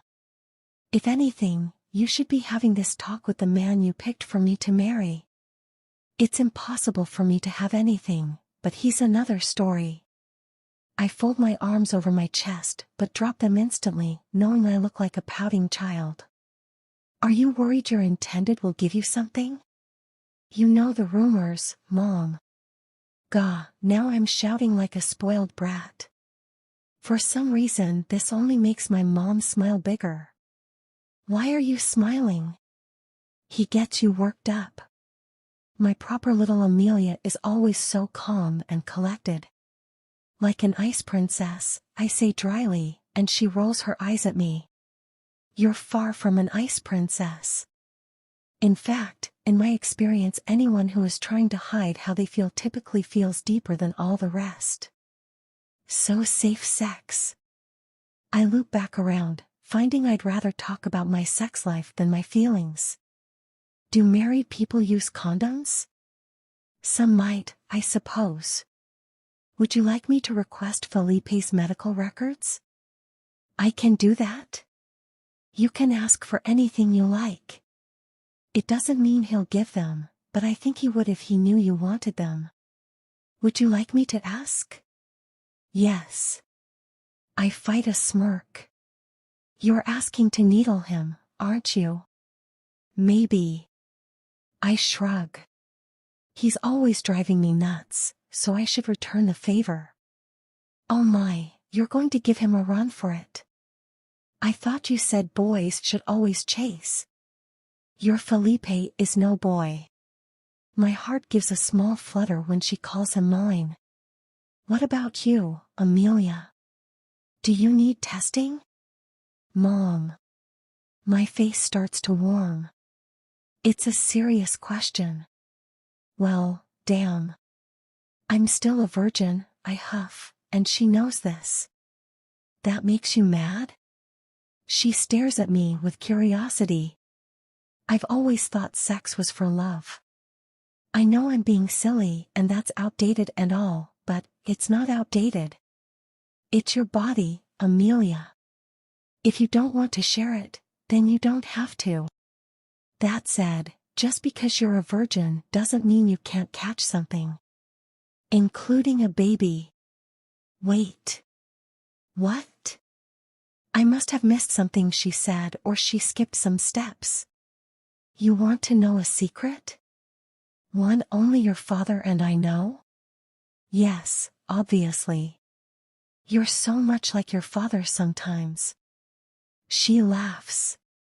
He loves good gossip. She's not wrong. Out with it. All right. I was pregnant with your brother when I walked down the aisle. You little hussy, I tease her. You always told me you were a virgin when you married Dad. Both of you. I was.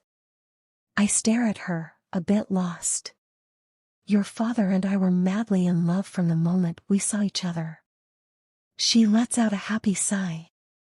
We met 2 months before the wedding. We had to wait 2 long months. And I'd made the mistake of telling your father I wanted to save our first time for our wedding night. So then when I told him I changed my mind, he still held out on me. Bastard. She grumbles the last part. Mom, I laugh. I'm not shocked because Dad is a man of his word. If he thought that meant something to you, he would have held strong. Yes, that's your father and one of the many reasons I love him. But he also showed me there were other things we could do. Okay, I think I'm good with the story ending here, I say, my mind flickering to last night and how I'd almost let Casanova do so many dirty things to me. I'd lost my mind. Or maybe I hadn't, because even today I'm sad we didn't get to follow through. I just know you're not on birth control and thought you should know that a man being fully inside of you isn't the only way to get pregnant. If any of the man's release gets near your opening, you could end up pregnant. No, I shake my head. I'm sure my face is bright red now, and I hope my mom is only thinking I'm a bit embarrassed talking about sex with her. The reality is I'm wondering if I could be pregnant right now, and I'm beginning to freak out a bit. I would know, Amelia. My head starts to spin as I go through the events of last night. Casanova came all over me. After he'd left, I could still feel and smell him on me. I was so turned on from the smell of him I touched myself, not even bothering to wash him off me. Do men know this?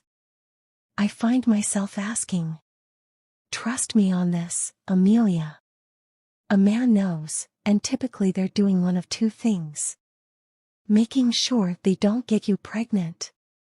She pauses when her phone dings. Oh, we're here. She goes to open the door, but I grab her arm to stop her. What's the second? I suddenly need to know and need to know right now. Oh. She smiles. They're trying to get you pregnant. Chapter 12. Felipe. Sir, you aren't allowed in there, the saleswoman says as I walk toward the dressing rooms. Of course I can. I ignore her, but she moves to step in front of me. Sir, there is a bride changing. Why do you think I'm trying to get in there so badly? I try to sidestep her, but she moves in my path. I can't allow it. Let him through. A voice from behind me cuts the woman off, and I turn to see who it is. Nice to see you again, Felipe. Amelia's mother is standing there with her arms folded casually in front of her. Always good to see you, Mrs. Flores. I nod to her, and the saleswoman huffs as she walks away. Once we're alone, Amelia's mother leans against the edge of the door frame. She requested your medical records. I saw the email and had my physician send the files. Good. She glances behind me for a quick second and then back at me. She's the last one on the right, but don't tell her I let you in. I'm afraid she'd think I betrayed her. Aren't you, a little? I hedge, and she smiles. Maybe, but it's for her own good. Thank you. I can't help but smirk as I turn to go after my bride. Oh, and Felipe, she calls, and I look back. The next time you want to run naked through my gardens, let me know and I'll turn the cameras off.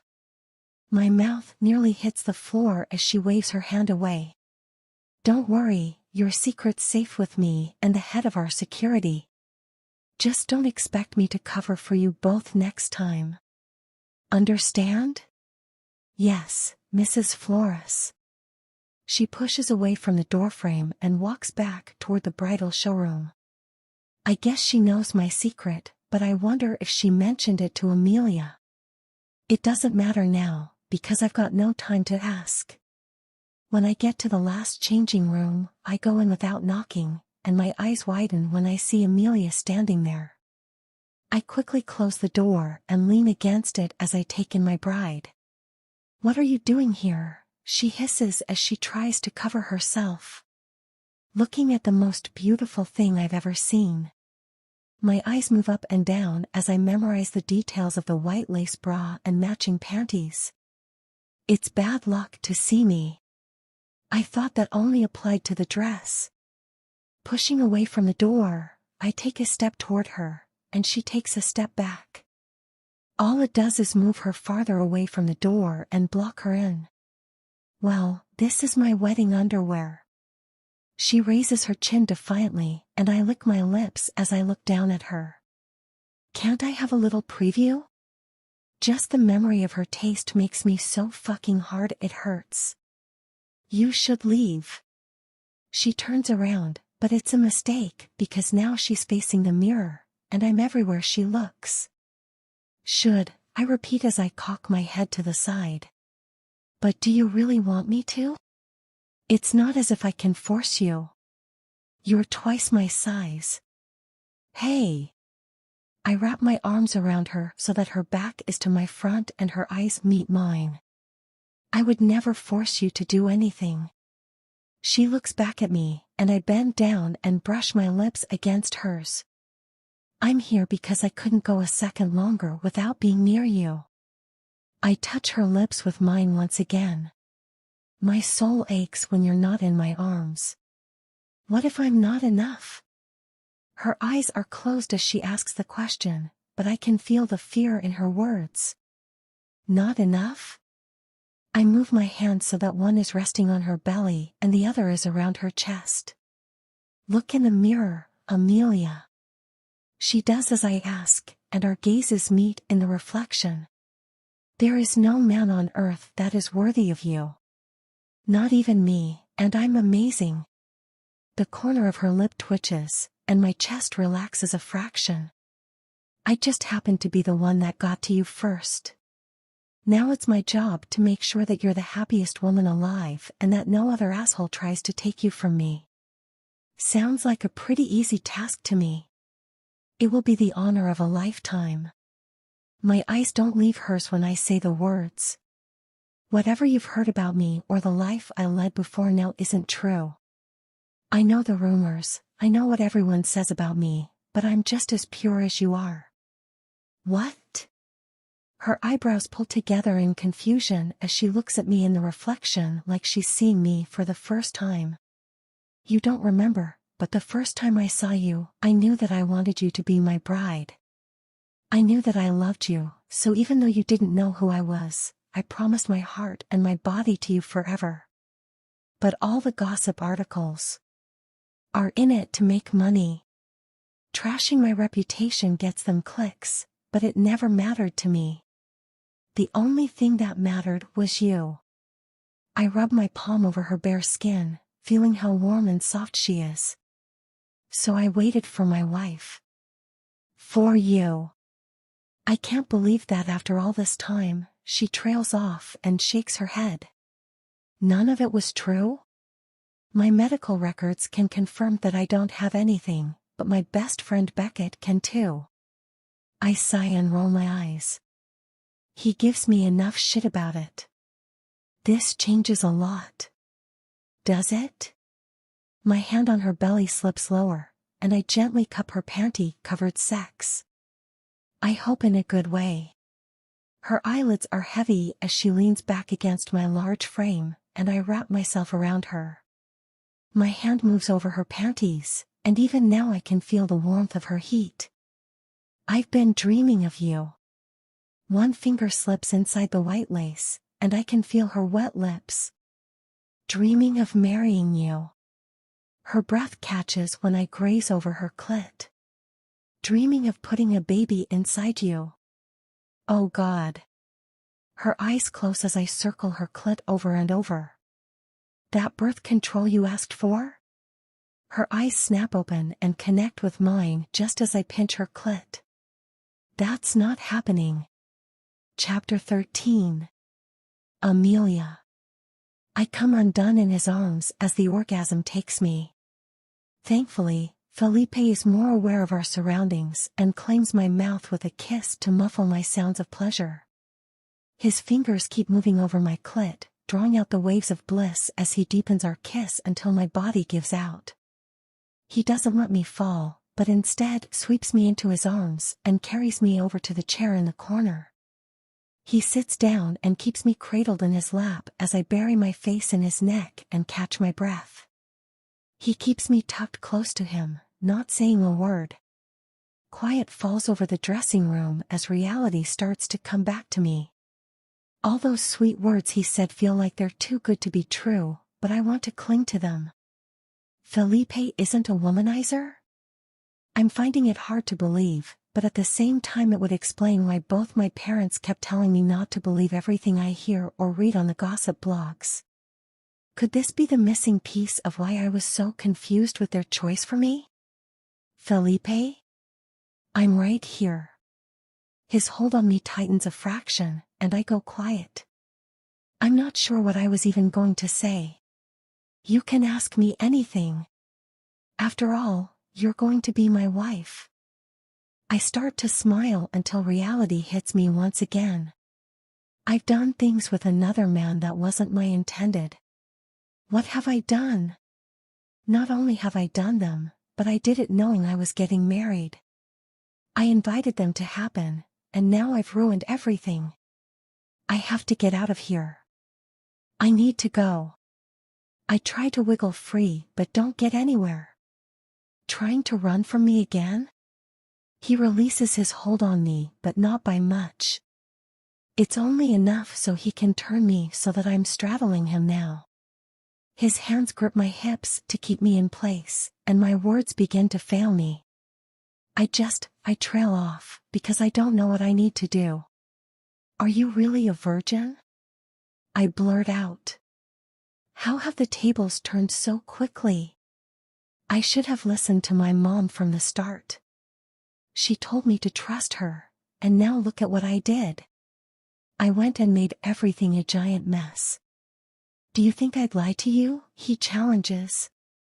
I'd hope not. This is just so crazy. I've been in love with you since I was a little girl, and well, I gasp, realizing what I said, and quickly shut my mouth. Felipe's mouth stretches into a sexy smile. Oh, there's no way you're stopping there. You're finishing that story.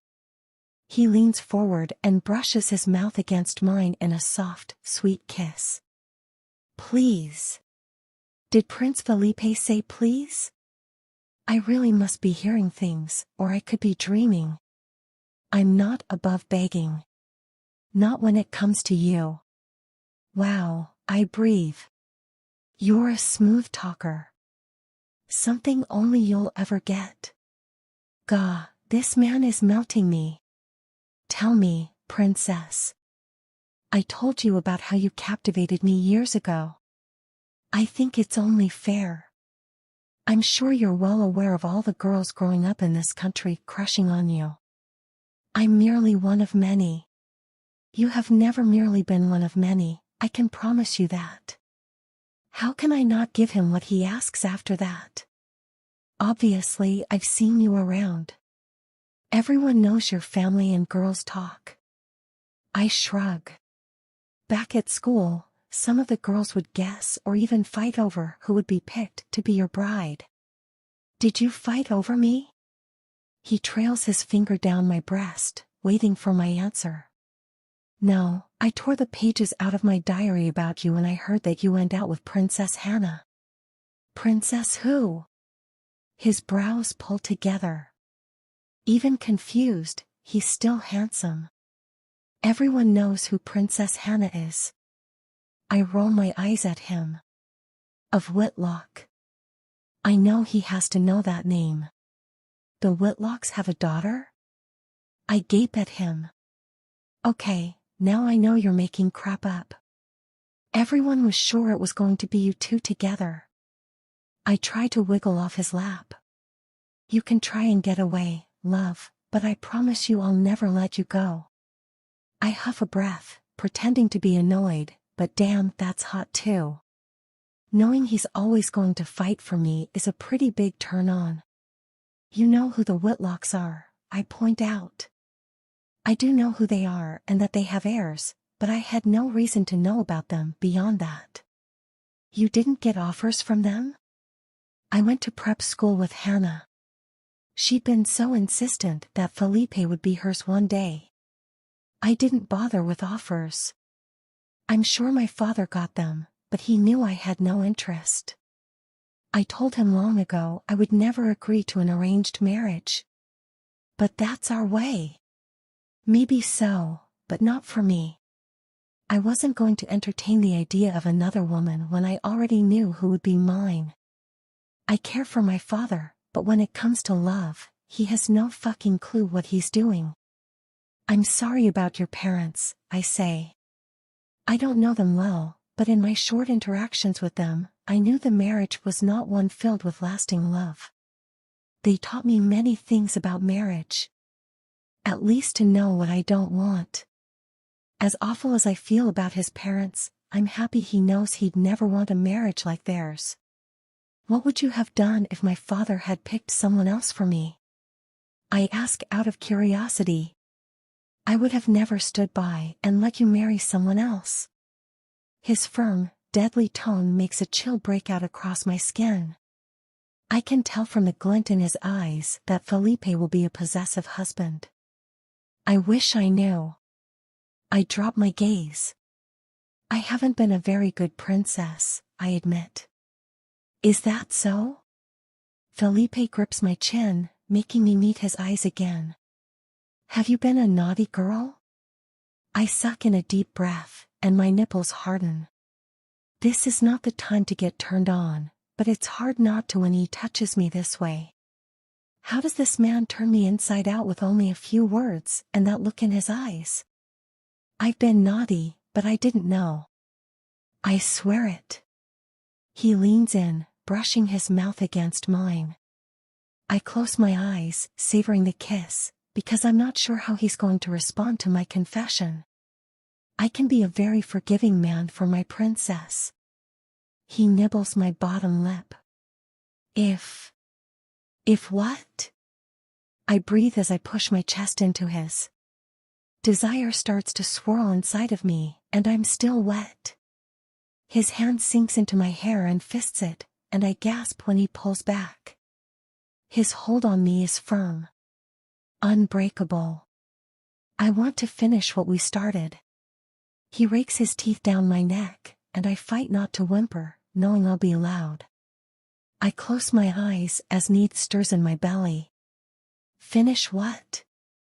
I'm not sure what he's talking about, but right now, he can do anything he wants to me. Amelia, I hear my mom call.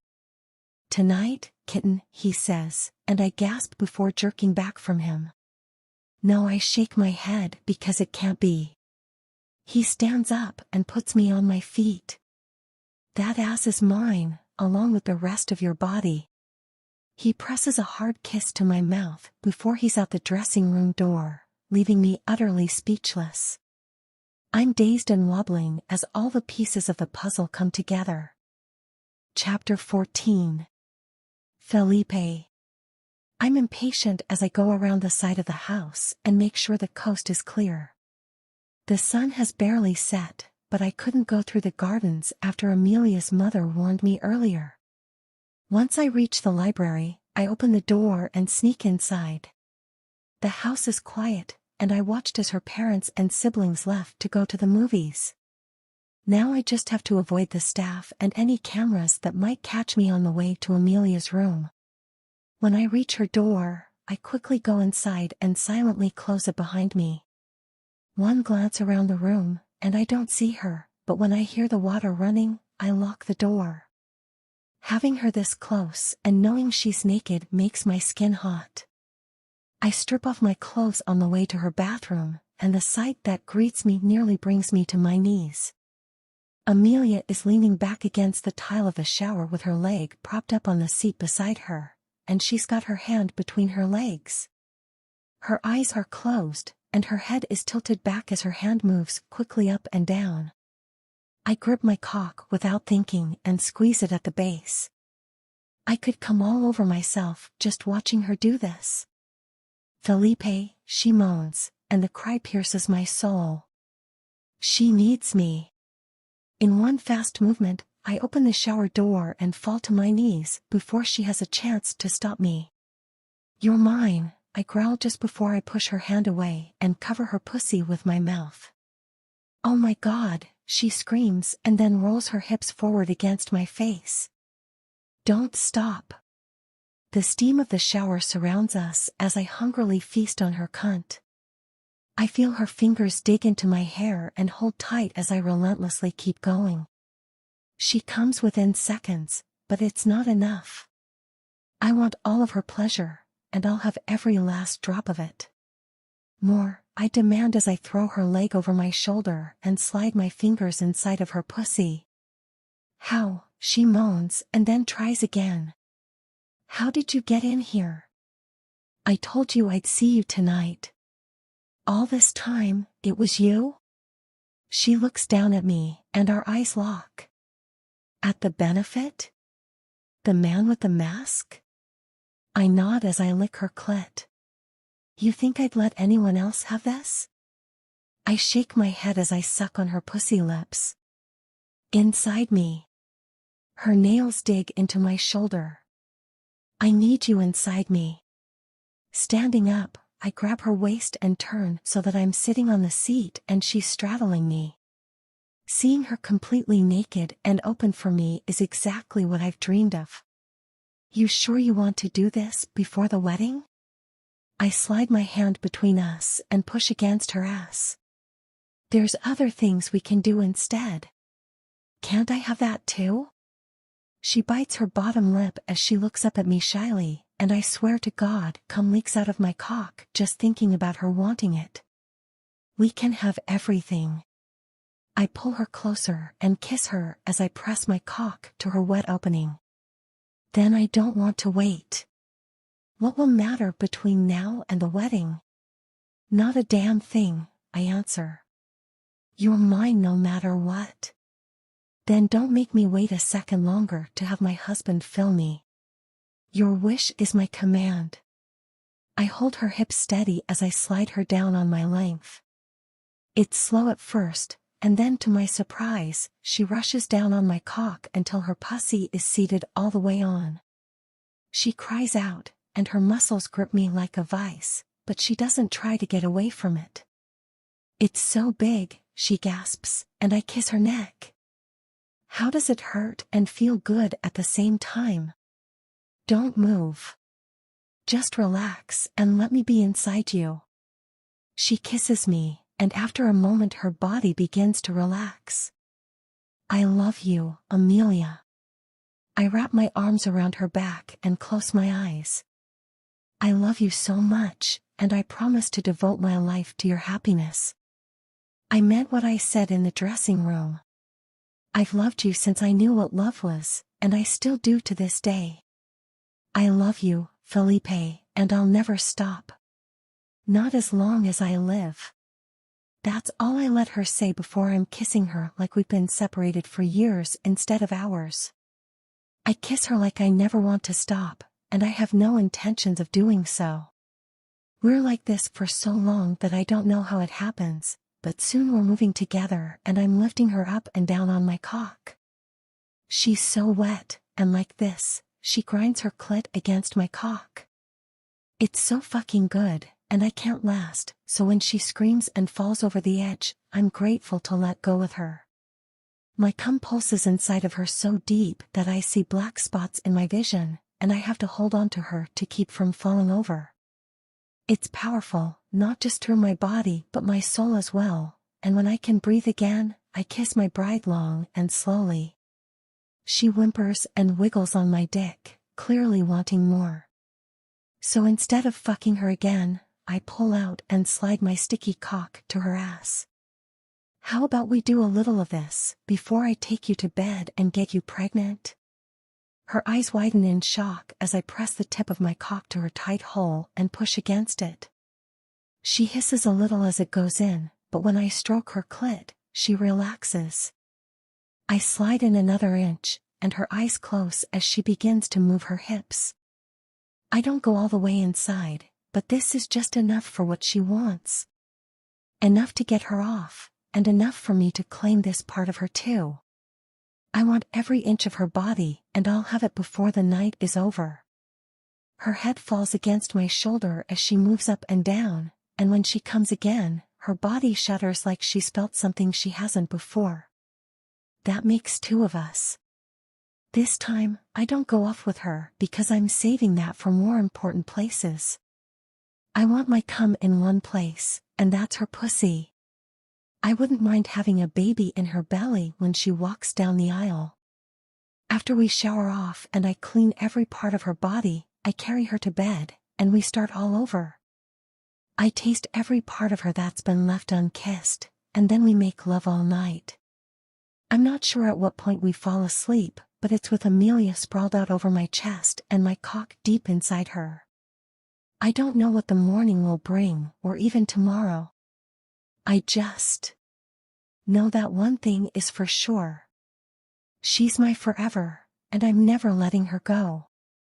Chapter 15. Amelia. 1 month later. Oh honey. Mom's eyes start to fill with tears the second I step out from behind the partition. I hadn't told her that I ended up picking her wedding dress to wear. So many things changed after Felipe and I bared our hearts to each other. I'm getting the wedding that I always dreamed of with the prince that promised me the fairy tale ending. My whole life, I've wanted to wear my mom's wedding dress when I got married. That all went out the window when I let rumors work their way inside of my heart and head. This dress represented so much to me as a little girl. It was true love. In my eyes, this dress was a bit magical, and I didn't want to disrespect what it represented, which is the love that my parents have. Now I know without a doubt that Felipe and I will honor it and everything it represents in my eyes. Surprise. I do a small spin to let the bottom flare out, and then I see tears slip down her cheeks. Don't cry. I rush over to her and wrap her in a hug. There's nothing wrong with a few happy tears, she says through sniffles. You look breathtaking. She releases me from her hug and starts to dote all over me by making sure my necklace is just right and my veil is in the perfect position. I owe you an apology, I say, and I'm sure she knew this was coming. You don't owe me anything, honey. It was just a nice reminder to you that I always know what I'm doing. She smirks. How did you know? I ask. I'm sure she saw the tabloids and women gossip all the time at events. There's no way she hadn't heard some things about him over the years. You father and I knew for some time. Dad too? That one surprises me. I thought Mom probably nudged my father into this marriage, but I should have known better. They do everything together and don't keep secrets. Of course. When you have a beautiful daughter, you pay attention to who is paying attention to her, and Felipe is always watching you. So I started watching him. The man is good with business. He even impressed your father with some of the deals he's made over the years. I know she's talking about the nightclubs, bars, and hotels. People ran with him being some playboy because the story was far juicier than Felipe just being an entrepreneur. If you really tried to dig into Felipe, you'd notice there were never any pictures of him with another woman. He was never out on dates. Even when they did catch a shot of him coming and going from some club, there were never any of him partying it up inside. It's crazy that he saw me before I ever saw him. I was sure he didn't even know I existed. I shake my head because now knowing Felipe, that thought is crazy. that man knows every move I make. I think he stayed away to a degree because you were too young, and he likely knew it would bother your father and me, so he did it the proper way. Felipe knows that traditions mean a lot to you, and to us. They really do. I run my hand down the front of my wedding dress. Even as a young boy, he put you first. It's why I know he'll be a good husband to you. What about Killian? Do you have any prospects for him? I worry about my brother. More so lately. Over the last month he's been even more withdrawn, and I wonder if it's because of the wedding. Typically he should have been married before me, but Killian has never been one for romance. Even before the accident that left him scarred. You let me worry about that. She gives me a knowing smirk that tells me she's already up to something. A knock sounds at the door. And that's my husband, Mom says a second before the door opens, and it's indeed my father. Wow. Dad smiles. You look so much like your mother. Thank you. He walks over and gives me a kiss on each cheek. We should hurry. The groom is about to come to collect you. Dad takes my arm while Mom takes the other to lead me out of the bridal suite. Felipe had warned me last night not to be late or he would come looking for me and my dad wouldn't get to walk me down the aisle. He said he'd carry me himself if I took too long. He's been ready for this wedding to happen for weeks now. He was the one that insisted that we couldn't spend the night together before the wedding. Which is silly because he was sneaking into my bed every night as it was.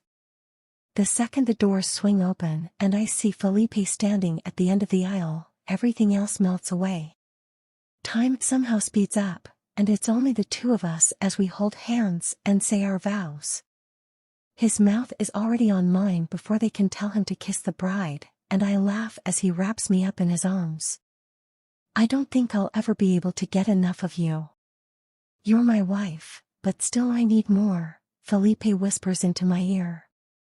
The reception is now in full swing, and my feet are sore, but I'm not the least bit tired.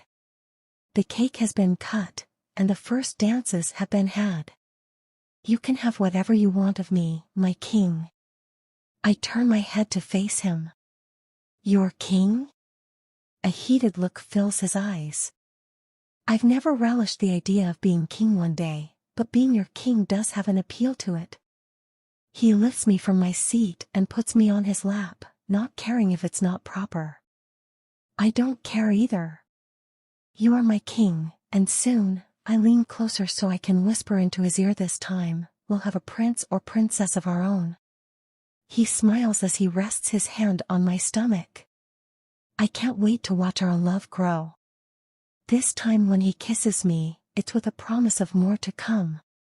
I love you, I say softly as he touches his forehead to mine. Forever, he agrees, and then we kiss again. Epilogue. Felipe. 15 years later. Felipe, are you in here? Amelia stops in her tracks when she sees me dressed in a tux and wearing a mask. Oh my God, how did you find that? You think I would ever get rid of this? It was on my face the first time I ate that sweet pussy. Shoo, the kids will hear you, she hisses, but she steps closer and then gives me a look that says she hopes it happens again. Are you ready to go? It depends. I slide my hands around her waist and to the back of her dress. How difficult is it for me to get this off of you? You're such a tease. She playfully slaps my chest. But I may have had a few modifications made. Oh really? I stare down at the dark blue dress that clings to her curves. Show me. Well first, she puts her hands down the side and holds it out. It's got pockets.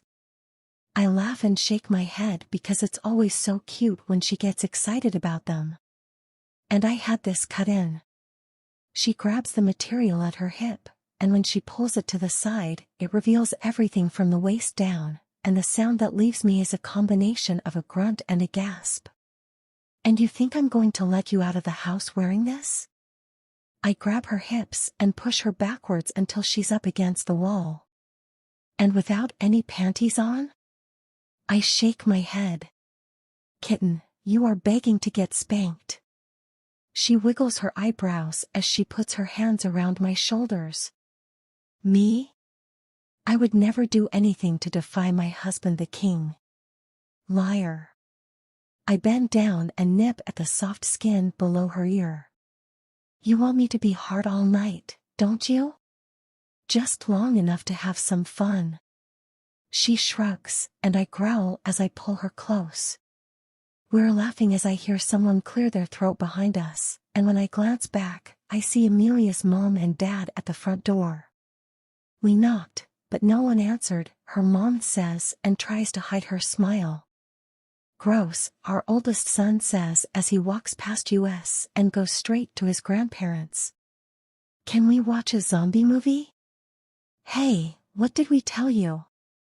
I say, but he ignores me as he pulls Amelia's dad toward the media room. "Don't worry, we won't let him watch anything more traumatizing than his parents making out." She winks at us as she follows her husband out of the room. "We'll be back late," Amelia calls out, and I smile as I tuck her in next to me. "Sounds like you've got plans I don't know about." I hold the door of the limo open as she gets inside. "Maybe." To my surprise, she grabs my tie and pulls me in almost on top of her. "Don't start something you can't finish." I push up her dress and kneel down on the floor as I make sure the privacy screen is up. "Don't I always see to my king's needs? And what your king needs now is your pussy in his face." She squeals as I bend down and bury my mouth between her legs. "Your mouth is sinful." She spreads her legs wider and grips my hair. When I suck on her clit, she cries out and comes quickly. She must have gotten herself worked up before we left, because she is so soft and ready. "All the better to pleasure you with." My tongue circles her clit once more before it dips down inside, and I lap at her honey. "I hope you know I'm going to fuck you before we go into this ball." "We don't have time," she moans, rocking her hips forward. "What's the point of being king if I can't fuck you when I want?" She giggles as I turn her over and slap her ass. "You better hope this dress has strong stitching." I tug the material out of my way as I unfasten my belt and then pull out my cock. It's long and hard and pointing right at where it wants to go. I nudge her knees open a little more, then sink into her hot little cunt in one hard thrust. Fuck. I fall forward and grip the bench seat as I begin to rut into my wife. Over and over I pull out, only to plunge back into her waiting heat. Right there. Amelia pushes back, taking everything I give her and begging for more. "Mine," I say through clenched teeth as the sounds of our sex slapping together fills the limo. "Come in me." Her words are my undoing, and I have no choice but to give her what she wants. I fall on top of her and hold myself deep as my cock pulses, and I do as she demands. The feeling of me coming inside of her turns her on, and that's all it takes to send her over the edge with me. She squeezes me tight as she finds her release and pleasure spreads between us. "How is it still this wonderful?" she asks, and I can hear the smile in her voice.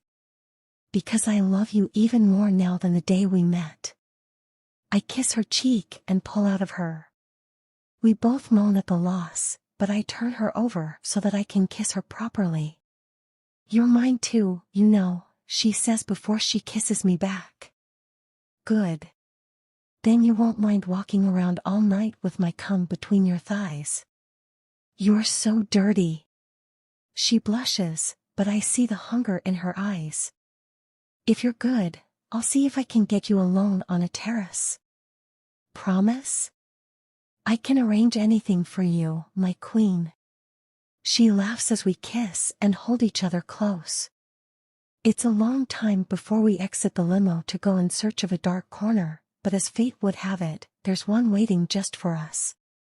The end.